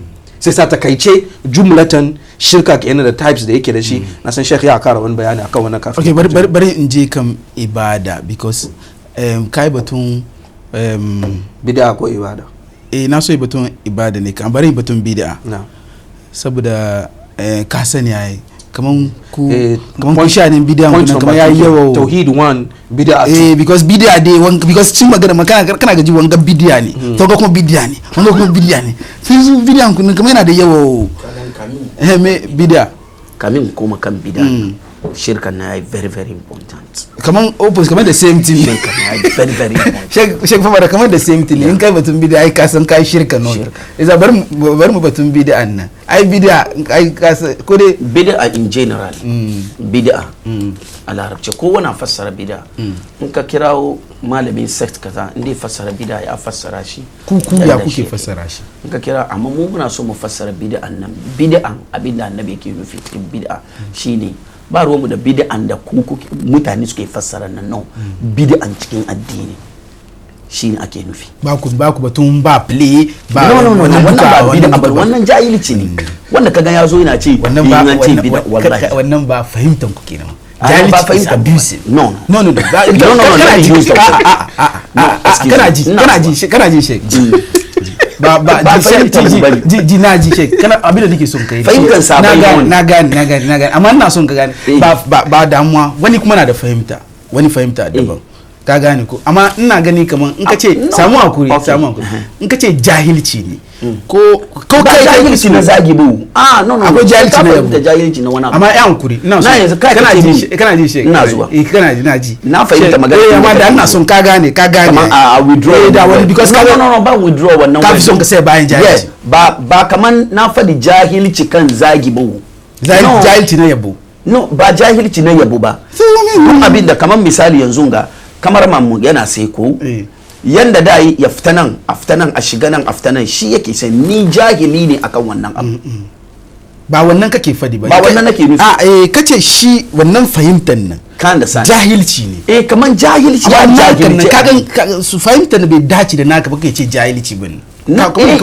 ko shi kuma ya ce mani kuma na jahilci shi ne kace in kana kaman wani hausan ne bai gane ba kasan ni gane ne ai kasan ni baba na can bane so no na fahimci ka gane point ya gane sosai amma da issue ka ana zuwa ya gane sosai ya sani sosai ba na ke fadi shine for abusing bane kaman ba ya jahilci fahimtar nan shi ya jahilci fahimtar ba damu fahimtar bid'a na baka ji da yasa yace kaman na baka bid'a ne na baka play bid'a ne wannan ana kiran shi muhtari'at al-umur wasu ababai ne da suka zo bayan manzo Allah amma in aka ce bid'a fahimtar mu shine muhtari'at al-umur kaman ababan da aka kikkiro za a ce bid'a ne yani ibtada'tu hadha al-amr ni na faro da wanga lugatan inda yi magana amma al-bid'a fil islam na san shine question ka that's it duk inda da mu yi magana duka muna magana albida fil islam albida fil shari a cikin shari'ar musulunci huwa al-ihdath ko albida hiya al-ihdath abinda aka kikkiro aka danganta shi da addini ma laysa minhu wanda ba shi nan cikin abinda waye kirkiro duk kowane mutum ne aljanni ne wane ne ya kikkiro ko da yayi karatu ya ko ina ya kai da karatu ko da shi da malaika jibril su kai karatu ko shi da malaika jibril su kai karatu in ya kikkiro wani abu ma laysa minhu wanda ba shi nan a cikin shari'an da annabi ya zo da shi to wannan bid'a ne yasa ka duba tun ranar da aka soko da al-yawma akmaltu lakum dinakum wa atmamtu alaykum ni'mati ka jannan qur'ani ya ce wa raditu lakum al-islam dina mu yau na cika muku addinin ku I fulfill yau na yi turanci I fulfill your religion for you to menene religion shine islam da muke yi to shi ma ji ibn abbas ko da cikin sahabbai suka ce malam yakun dinan imam malik yace malam yakun dinan qabla nuzuli hadhihi al-aya falan yakuna dinan ba'da nuzuli hadhihi al-aya to me yasa ba mu sai kan wannan yace duk abinda bai zama shari'an musulunci addini bane gabanin a sauko da wannan aya ba to ba zai taba zama addini kuma ba bayan wannan aya ta sauko wallahi very logical understanding very simple amma an kasa ganewa ganganci ake yin an kasa ganewa ya kake son kana attack mutane an kawo hadisi an kawo magana yanzu ga aka ce ya ke so ka ce ganganci wani bai da irin fahimtanka wato yana da ganganci no ganganci ne isa kana ganin kowa na da irin fahimtanka akwai fahimtan ganganci irin naka to be frankly speaking sai barin jiga kaga su an dai bid'a da muke tambayin muke discuss nan ko ya yi zama bid'a kamaran ga bid'a ne abin nan ga TV ga bid'a ne kato da ba wannan muke nufi ba wannan ma ana ce mai bid'a na cikin musulunci bid'a a fiddin shine annabi ya riga ya mana man ahdatha fi amrina hadha ma laysa minhu fa huwa raddu annabi ce duk wanda ya kikkiro wani abu fi amrina hadha malama suka ce amrina hadha ai bi mana islamuna hadha dinuna hadha addinin mun ga saboda lokacin manzala yayi complete qur'ani da kanshi ce ya complete Allah ya ce na complete muku addinin ku shi annabi ya ce duk wanda ya kikkiro wani abu ahdatha fi amrina hadha shi annabi bai sai wuri ma shi ce ma laysa minhu wanda ba shi nan cikin fa huwa raddu jefefin abu ne to me yasa baka son ka yadda ina tira in ce maka kamar no annabi ya ce haka nan to ya gama na sai kishki me gari fahimta kawai kaga batun bida na da khatari sosai menene khatarin bida shine bid'a kishiyan sunna manzon Allah sallallahu alaihi wasallam kawai duk wani bid'a da aka kirkiro duka yana yaki da sunna manzo Allah sallallahu alaihi wasallam me yasa muka an kawo bid'a nan yana yaki da sunna manzo Allah sallallahu alaihi wasallam abin da yasa shi bid'a kamar yana malai fadi shine duk wani abin da za a kawo a addinin musulunci da manzo Allah sallallahu alaihi wasallam bai san shi ba manzo Allah sallallahu alaihi wasallam bai karantar ba bai fito office manzo Allah sallallahu alaihi wasallam ba signature manzo Allah sallallahu alaihi wasallam kai ba approval manzo Allah sallallahu alaihi wasallam kai kuma mun yadda duk musulmi ya yarda cewa manzo sallallahu alaihi wasallam ya karantar da mu komai da komai kuma da bakin shi ya fadi ba wani abin da ya zama halali sai da ni annabi na karantar da ku ba abin da ya zama haramun sai da na karantar da ku da shi to yanzu kuma yanzu ka duba karantar manzo sallallahu alaihi wasallam hatta yanda za a shiga ba haya toilet sai da annabi karantar da mu yanda za mu kwanta na aure da matan mu za sallallahu alaihi wasallam ya karantar da mu yanda za a yi komai a rayuwa za sallallahu alaihi wasallam annabi ya karantar da mu to shin zai yi wani ya zo sai wani ya zo daga baya ya ce kamar akwai wani abu a addinin musulunci da shi ya gano zai sa cikin duk wanda ya ce abin ga kaza gaskiya annabi bai taba yi ba amma abu ne mai kyau a addini ko wannan salati ne ko wannan azumi ne ko wannan wani sadaka ne ko wannan wani zikiri ne ko wannan wani menene ne, gaskiya annabi bai taba yi ba, amma abu ne mai kyau ya kamata a yi. Kana magana guda biyu ne, in ma na farko wannan abin nan da ka gani mai kyau ne, in ma annabi ya san shi, amma annabi bai karantar da mu wannan ba. Annabi ya boye muna ilimi, kuma Allah ya ce ma ya ayyuhar rasulu balligh ma unzila ilayka min rabbik. Annabi ka isar da sakon da Allah ya baka. Yanzu kana ba annabi allegation kenan, kada annabi ko sai a gaban Allah ran tashi alkiyama. Ko kuwa na biyu wannan abin nan annabi bai san da zaman shi ba, yanzu ka tunta annabi kuma da jahilci kenan. Sai sa duk wanda yake bid'a magana biyu yake yi, in ma yana cewa annabi ya boye ilimi, ko ko na biyu annabi ya jahilci wannan abu. Kuma Allah ya ce muna al-yawma akmaltu lakum dinakum wa atmamtu alaykum ni'mati wa raditu lakum al-islam dinan. Allah ya cika addininsa. Sai sa duk wani abin da zai zo daga baya, wani nau'i na sallah ne, wani nau'i na sadaka ne, kamar yanda mutane ke fadi, wasu na cewa akwai bida mai kyau, akwai wanda bai da kyau, ku ba ku da wannan yadda. Ba mu da wannan yadda. Isa kamar misali ai kun san kaman bayan manzo Allah ka hada Qur'ani, wannan kuma kuna ganin shi bid'a. Hada Qur'ani ibada ne.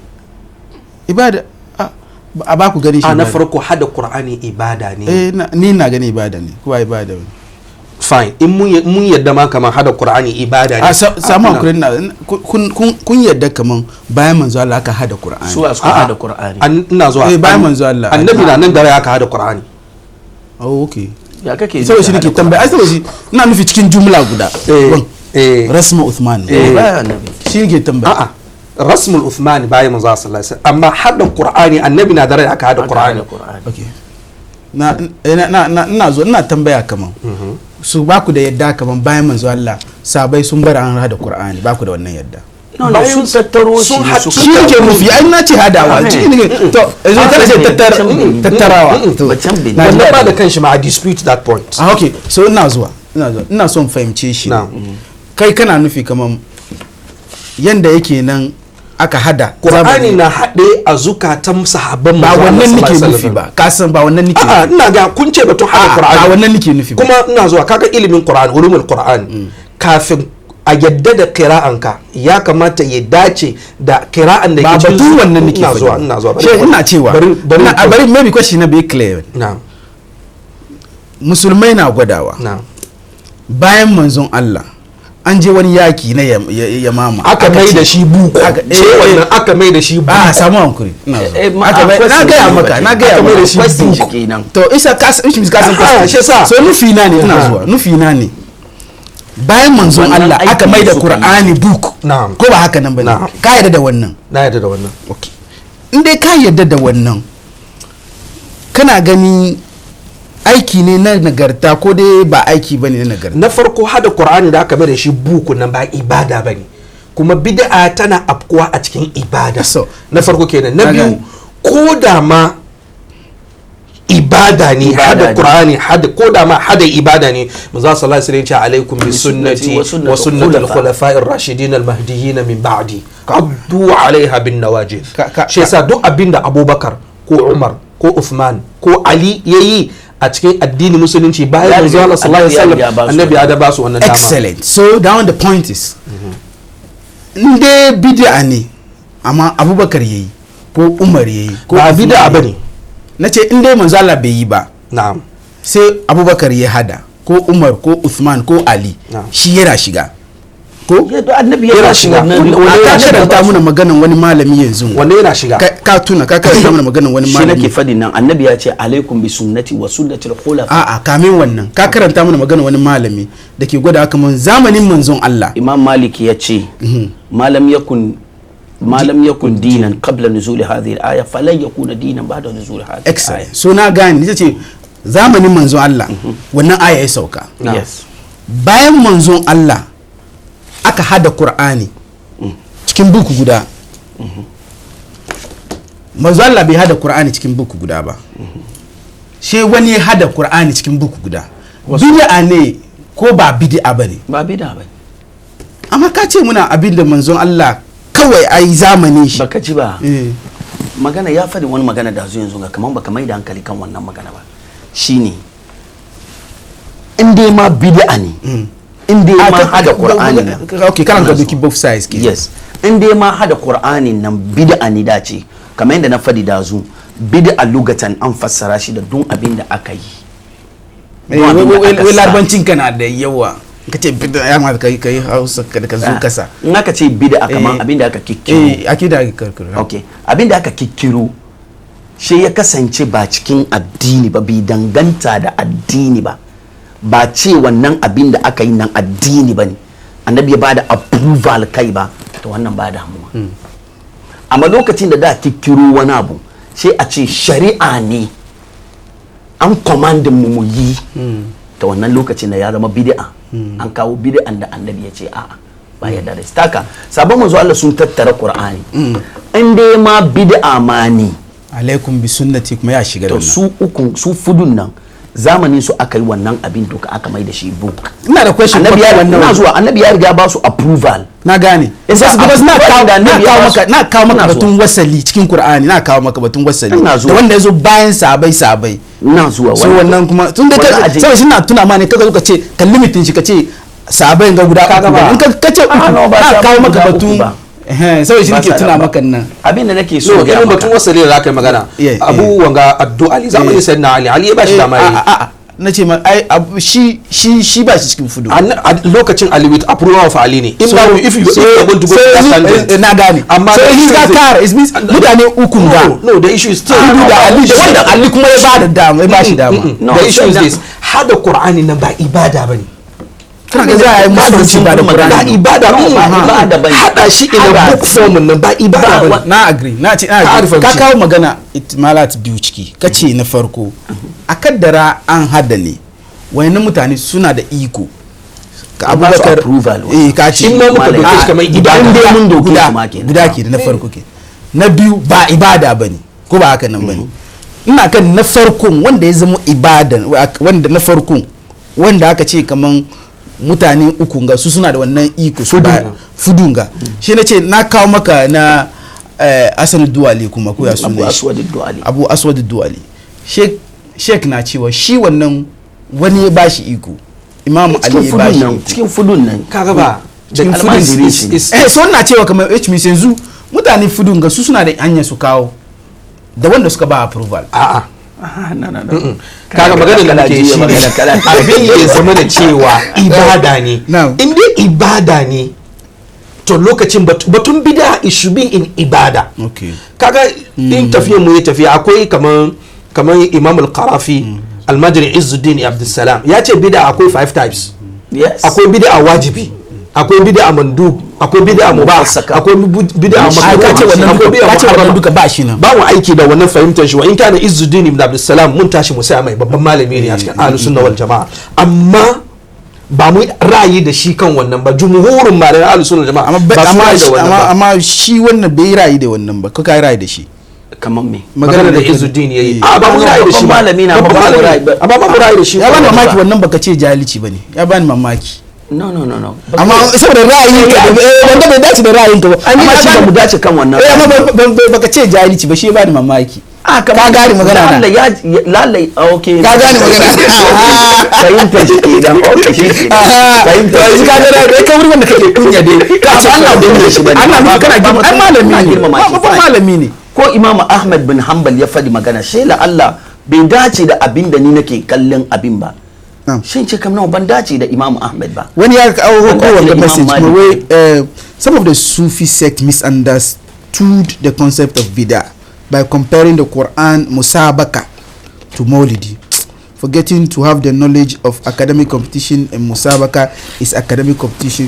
To shi ma ra'ayin shi kenan shi yana gani kamar wasu na wannan muna jin wannan magana yan Sufi suka zo shi Uthman ne daga Libya aka yan Sufi suka zo shi tambaye su wannan kaga shi akwai tambayi batun bid'an nan na so da kuma kuna gani kamar ya kuke ganin nauyin ko wani percentage cikin musulmi cikin misali Ghana mu kenan su kuke gani suna cikin bid'a kuna ga mutane musulmai ne ke bid'a suna da yawa abin da nake tambaya wani saboda na gan yana ba matukar muhimmanci wurin akidan ahlus sunna jama'a. Sosai. Me yasa kuka damu da shi? Kuna ga mutane da wani bidiya abin da yasa bari magana kamin ma in shigo cikin kan bida is very very dangerous. Come It's on. the fastest poison that can kill. Bida fastest poison ba Ya bata bida bidanka. is the fastest wound da zai kai ka ina jahannama. tambaya kuna ga mutane da wani yi ko da yawa da sunna da tarika da name all the akida kowane ya ya fadi fadi cikin ciki. bida at any time one way or the other kowane ya fadi bida wannan nake son mutane mu su kara fahimtar nan kagan amma in aka riga ka ce yan bid'a to an riga san category da ake nuna wa yan bid'a me yasa saboda suna yin su ya yawa too much ina zamanin ga na yin fadi cikin bid'a haka ne. daga baya wani tuna sadani malam ya yi fadi cikin bid'a ko imamun makka ma ya yi wani abu mai bibida ne Okay. daga baya shi a farfado da shi imam kaza. Last question da nake ka gane so ina zo bari kai ne wannan kaɗan. magana mana Okay.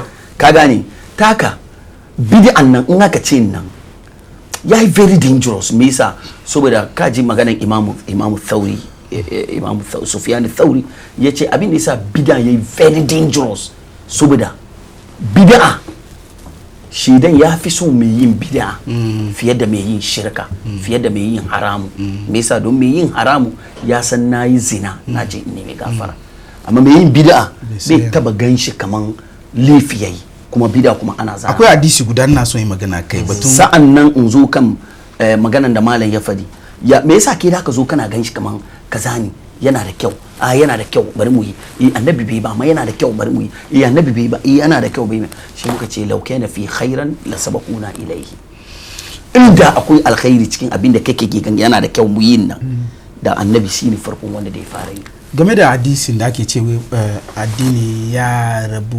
73 ko 72 ko 70 nawa kuna jin wannan ku malumma ne wani hadisin nan gaskiya ne hadisin haka da ne gaskiya ne yasa addini ya rabu 73 daga shi mun gani ba sai zuwa addini ya rabu 73 gashi na yana nan nan gabarin kotu wani babban malami ne babban shehu ne a Sheikh Ibrahim Anyas inda ya zo dai fassara wannan aya wannan hadisin ga wow ya fassara shi very subhanallah ya fassara shi kana gani yes ga malami ya fassara shi cikin littafin shi da ake kiran Kashiful Ilbas inda ya zo ya kawo wannan fasataftarik ummati ala 73 firka shi ya fara kawo firkan nan shi ne da zo ni da malam mun kira su jahmiya mu'tazila kaza da kaza amma shi da yazo fassara abin nan shi kawo jahmiya karkashin jahmiya shi kawo firka jahmiya karkashin su sun rabu har guda kamar 13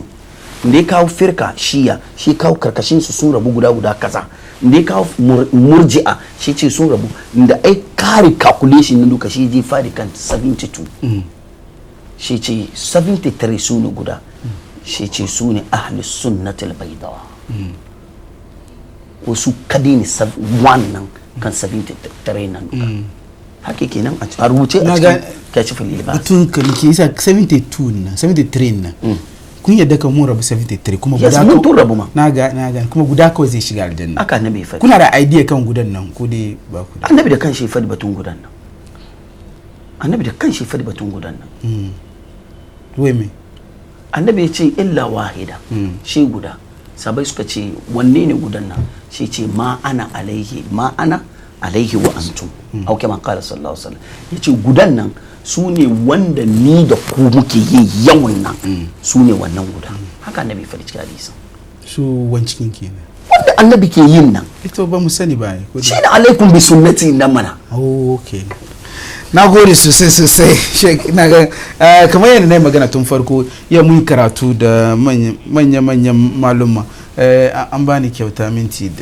kadan saboda kasan ban soma da sauri ba lokaci ne ya kare amma an bani kyauta minti yanzu ga nan lokaci bai da yawa lokaci kasan malumma suka gamu ku manya-manyan malumma ne isa maganan ku bai kare batun bid'a akwai hanyoyi da ake gane bid'a kamar da muka fadi akwai bid'atul idafiyya akwai bid'atul asliya akwai bid'a asali ne shi tsantsan bid'a ne sannan akwai bid'atul idafiyya bid'a ne amma me shi yana da hadisi ko yana da ayan qur'ani da yake sai kai amma ya yi kuskuren fahimtar ayon Qur'ani ko hadisi.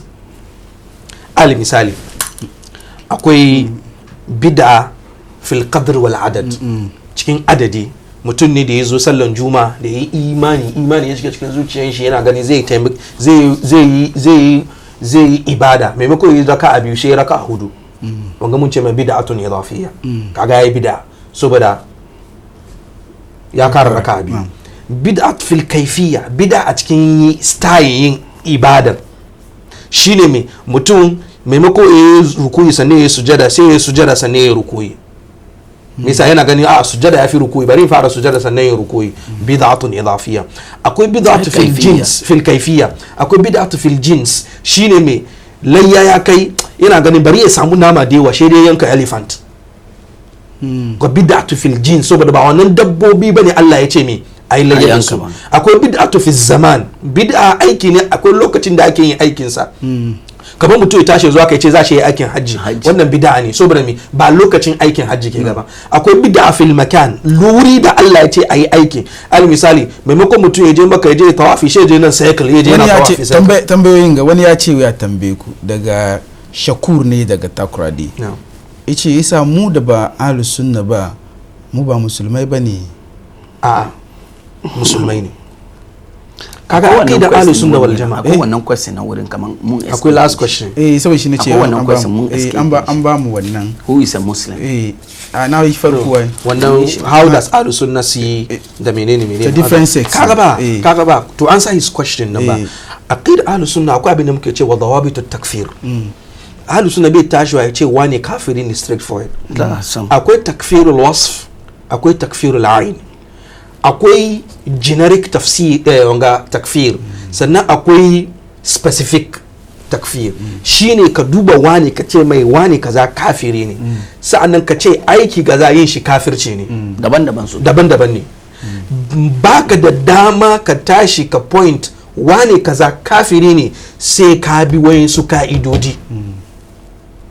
Amma aiki kaza kafirci ne. Wannan aikin ne ka kafirtar. Saboda zai yi wani na wannan aiki amma idan ku ce kafiri kuna nufi kaman kafiri yasin kafiri sosai. Yes, kafiri ne. Mushriki ne. Kuna nufi kaman wanda ba musulmi ba. Mun da use the word kenan. Allah ya ce ku ya yi kafiruna. Shin mutum yayi zama musulmi yayi zama mushriki. Musulmi ne amma mushriki ne. Aka Qur'ani fadi. Wa ma yu'minu aktharuhum billahi illa wa hum mushrikuna. Is a question Shakur da Takoradi. Shi ba wani blanket kafirci shi ya tambaya question. That is the question. Mu da ba gwada wai mu da ba ahli sunna ba, mu ba musulmai. Akwai musulmai ne. Okay, wai mu musulmai ne. Okay, sannan wanga kuma amma ka bari sani. Kar mu yaudare wani. Ka bari sani. Ke ya join ahli sunna. Ba ya join ahli sunna ba. Ahli sunna ba party ba na kira zuwa join ba. Shi na fari da sunna. Ko ina yake formality da dai, amma abinda nake so in kara mai. Kan mu saki mutum sama kana. No, bara ga da mutum gwari shine mu da ba ahli sunna bane sa mu ba musulmai ba. No, ke musulmi ne. Ba wanda yake cire wanda yace la ilaha illallah muhammad rasulullah. Shi dai indi dawabitin da malam ya faɗi ko wasu principles har inda ka tabbatar da shi ya tabbata a kanka to ke mushriki ne, ke kafiri ne. Completely straightforward. Kamar shirka na muka fadin ga shirku da'a, shirku ta'a, shirku qasd wal irada, shirku da'a. Amma nan duniya muna kiran ka musulmi, ka mutu an yi sallar kanka a ji a bisa ka musulmi, amma shi mun gamu da Allah da ka san kamar ki shegin kafiri wanga shi dai wanga daga musa daga bolga wai shi dai wai ni dai musulmi ne. To wannan kuma muna da magana kai. Muna da magana kai. Me kake nufi? Musulmi sun category guda fudu wan cikin yake. Muna da musulmi mumini, muna da musulmi mushriki, muna da musulmi munafiki, sannan muna da musulmi fasiki. Kakan ka ce ni musulmi ne, ka categorize cikin wani group kake cikin fudunga. Sai dole ne ya kamata mutum ya samu group. No, ba group bu kaman na ce ni musulmi ne, ba ruwa na sunna, ba ruwa na kaza ni dai musulmi ne. Don Qur'ani ce muna wala tamutuna ku fala ku tamutuna illa wa antum muslimuna. Yasa shi ka ce ni musulmi ne, fine. Haka Allah ya ce mu duka mu zama musulmai. Amma muna son ka gane kaman ba musulmi nan kuma ba haka nan just like that ba musulmi kuma ya kashi guda fudu akwai musulmi ne amma mushriki ne akwai musulmi amma munafiki ne akwai musulmi amma fasiki ne sannan akwai musulmi mumini wanga kuma munta abdul ko munta lake wallahi da an ba da ku 2 minutes mu fasa da magana ga very important na baka shi wanda to na gode musulmi muminin nan number 1 kenan musulmi ne amma mumini number 2 musulmi amma mushriki ne number 3 musulmi amma fasiki ne sannan number 4 musulmi munafiki ne amma dukan su suna under umbrella of musulmi taka ni musulmi fine ke musulmi sauran musulmi baka zama daya daga cikin ba yanda da yi ka fita cikin dayan ga cikin phone nan dai cikin phone nan baka fita cikin taka ke yi kokari ni musulmi ku yi kokari kan nan cikin musulmi mumini shine ka duba lokacin da sahabbai suka zo suka ce ba wadansu wa qalatil arabu amanna suka sun kai kansu grade muminai shi mai Allah ya ce kullum tu'minu annabi ce musu ku ba muminai bane walakin qulu aslamna annabi ce musu ku yanzu musulmai ne o a sha ko bambanci tsakanin musulmi da mumini amma in general ko musulmi ne sannan ka zo kan mushriki musulmi ne amma mushriki shi na fadi aya da zunnan wa ma yu'minu aktharuhum billahi illa wa hum mushrikuna yau muna gan su diwa mushrikai ne kawai ana aikin shirka yana sallah mu da shi muke sallah amma kuma ya tashi kuma in wani abu ya faru yanzu gano da mu can ba da mu wurin tobi da mu wurin kanza ya kake muna ai mata na zuwa can ba mata na can ba taka za ka ce muna da mu can ba ka ce za shakira gari okay da mu sogwadai duka ko ina za mu maradi za mu ku ka gani shi aka kai wurin shi aje an yadda da a zo a bada kaza a wulga cikin ruwa wani spirit ya fito ya daga kazan nan a shiga cikin wani daki a ce dakin ancestors mu ne to kaga wanga musulmi ne amma mushriki ne kamar yadda Qur'ani ya faɗi wala yu'minu aktharuhum billah da daman su yi imani da Allah amma adasin ta mushrikai sannan musulmi munafiki category number 3 musulmi ne yes amma munafiki Qur'ani ya riga ga muna musulmai ne kuma in general ma in Qur'ani na batun munafikai ba da arna ake ba dun ayan da aka ga batun munafiki duka batun musulmai ne sannan na karshe shine musulmi fasiki na I hope kana tare da ni sannan musulmi fasiki da shi yana sallah amma yana komi yana kashi yana clubbing yana zina shirka shi ya hada duka taka in ka ce ni musulmi ne to kai kokari kana cikin ukun ga ka bar ukun nan duka saurakan musulmi mumini na samu messages da dama wasu su comments ne kaman naji batun Qur'ani yuni suma naji batun Ahmadiyya yaushe zaka kawo su okay yaushe zaka kawo su in Allah yadda zamu kawo su ka ku damu su duka sun zo nan ga ne so abin da suke fadi nan ku fadi mu ji mu in Allah yadda ai kana nan ka zuwa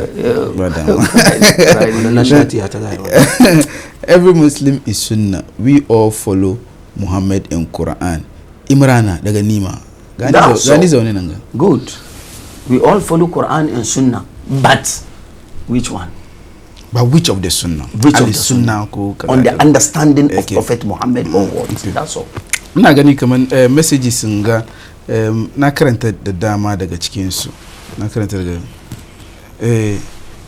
da dama na baka dama na baka dama ka kara maganan ka na karshe shek kishki no karam aqida ahlus sunna wal jamaa da muke nanatawa kowane lokaci abinda muke cewa shine mu duka mu zo mu bautatawa Allah shi kadai wa atasimu bi hablillahi jami'an wala tafarraqu kowa ya zo mu bautatawa Allah shi kadai sa'annan kuma in za ma wani biyayya mutum manzo Allah sallallahu alaihi wasallam shi kadai kamar wannan kai hakuri barin doki question lanta nan ga ina ga yana da dadi kadan yace so who are malikiyya shafi'iyya hanbaliya etc they are sunnah groups who don't agree some even fight so I mean tana gani kamar wayanga su malikiya hanbaliya su duka sunna ne ko su ne limaman ma ahlus sunna ma wal jamaa su ne limaman ahlus sunna ba dai kuma su limaman fikihu ne ba wanda ke fada mabiyan su ke ba ko mabiyan su ma ta sani ko mabiyan su ma ba fada saboda tsakanin malikiya da shafi'iyya da misali imam malik imam shafi ya yi karatu wurin imam malik, imam ahmad bin hanbal ya yi karatu wurin imam amma suna da shafi. bambancin ra'ayi bambancin ra'ayi da mazhabi amma ke fahimta. fiqh a cikin fiqh ba cikin aqida ba no ba cikin akida ba a cikin fiqh. nan shi ka karaba da karshen maganan ka shi yasa mu bautata wa Allah shi kadai wahdahu la sharika lahu, sa'annan mu gane ba wanda zaka kama rigan shi ka rufe idanunka ka shiga aljanna Allah kyauta sai manzo Allah sallallahu alaihi wasallam ya kare. na'am sheik okay abinda nake fadiwa a karshen magana na shine in dai muna son mu yi daya kamar yadda ake ce we are all muslim mu kan mu zo mu yi daya to shikenan mu zo kan tebur guda wani akidan ga ko wani akidan ga ko to ko wai zo mu duka muna belong to prophet Muhammad ko a karkashin umbrella ko to shikenan mu zo bari na bar gargajiyan gidana ke maka bar naka wani bar nashi wani bar annabi ya riga ga muna ranan da yayi hajji yace taraktu fikum ma in tamassaktum bihi ma lan tadillu min ba'di na bar muku abu guda biyu kitabullahi wa sunnati na bar muku littafi na da hadisi to inda annabi ya ce muna kana to kowa mu zo kan one table we agree mu da mu aiki da wannan amma a bisa ga fahimtar magabata na gode Sheikh Idrisu shirkan nan kuma kara yadda ba mu yadda Sheikh Idris Fafana Sheikh Idris Fafana kenan na Golden Voice of Islam. Sheikh Idris mun gode Allah ya saka maka da alhairi. Sheikh Kishki mun gode sosai Allah ya saka maka da alhairi. Aikin gado kai ga Allah ya saka muku. Jama'an nan za mu kawo karshen shirinmu na yau na farkarwa. Allah ya yarda sabon sati za ku ga wasu akidu daban. In Allah ya yarda in Allah ya yarda sabon sati za mu ci gaba mu kawo wasu akidu daban kuma ku ji su ma ya suke gani ya suke wani fahimta suke da shi har mu zo mu gama da akidun gaba daya mu ci gaba kan irin rashin fahimta ko kuwa fahimta daban-daban da ke cikin akidun musulunci. Ku da kuka turo muna sakonninku da muka yi muka karanta mun gode, wayanda ma ba mu yi mun karanta ba mun gode ma ku duka. Allah ya saka ma ku duka da alkhairi. Na gode ma wayanda suka taimaka mini da suke sai bayan cameras MCR ku duka na gode muku Allah ya saka musu da alkhairi. Babban ainihin producer na Zakariya mun gode Allah ya saka maka da alkhairi. A madadin wayanda suka taimaka mini duka da na shigo muku da wannan shiri, ni naku Sarki Imran Hashiru Dikeni nike ce muku mun gode Allah ya kai mu sabon mako. Assalamu alaikum. واعتصموا بحبل الله جميعا ولا تفرقوا واذكروا نعمة الله عليكم إذ كنتم أعداء فألف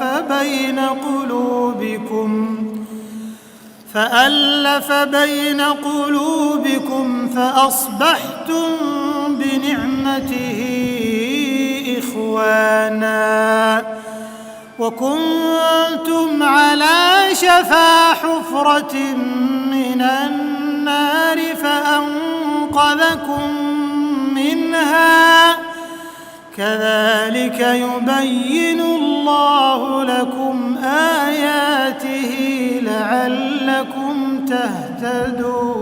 تهتدون ولتكن منكم أمة يدعون إلى الخير ويأمرون بالمعروف وينهون عن المنكر وأولئك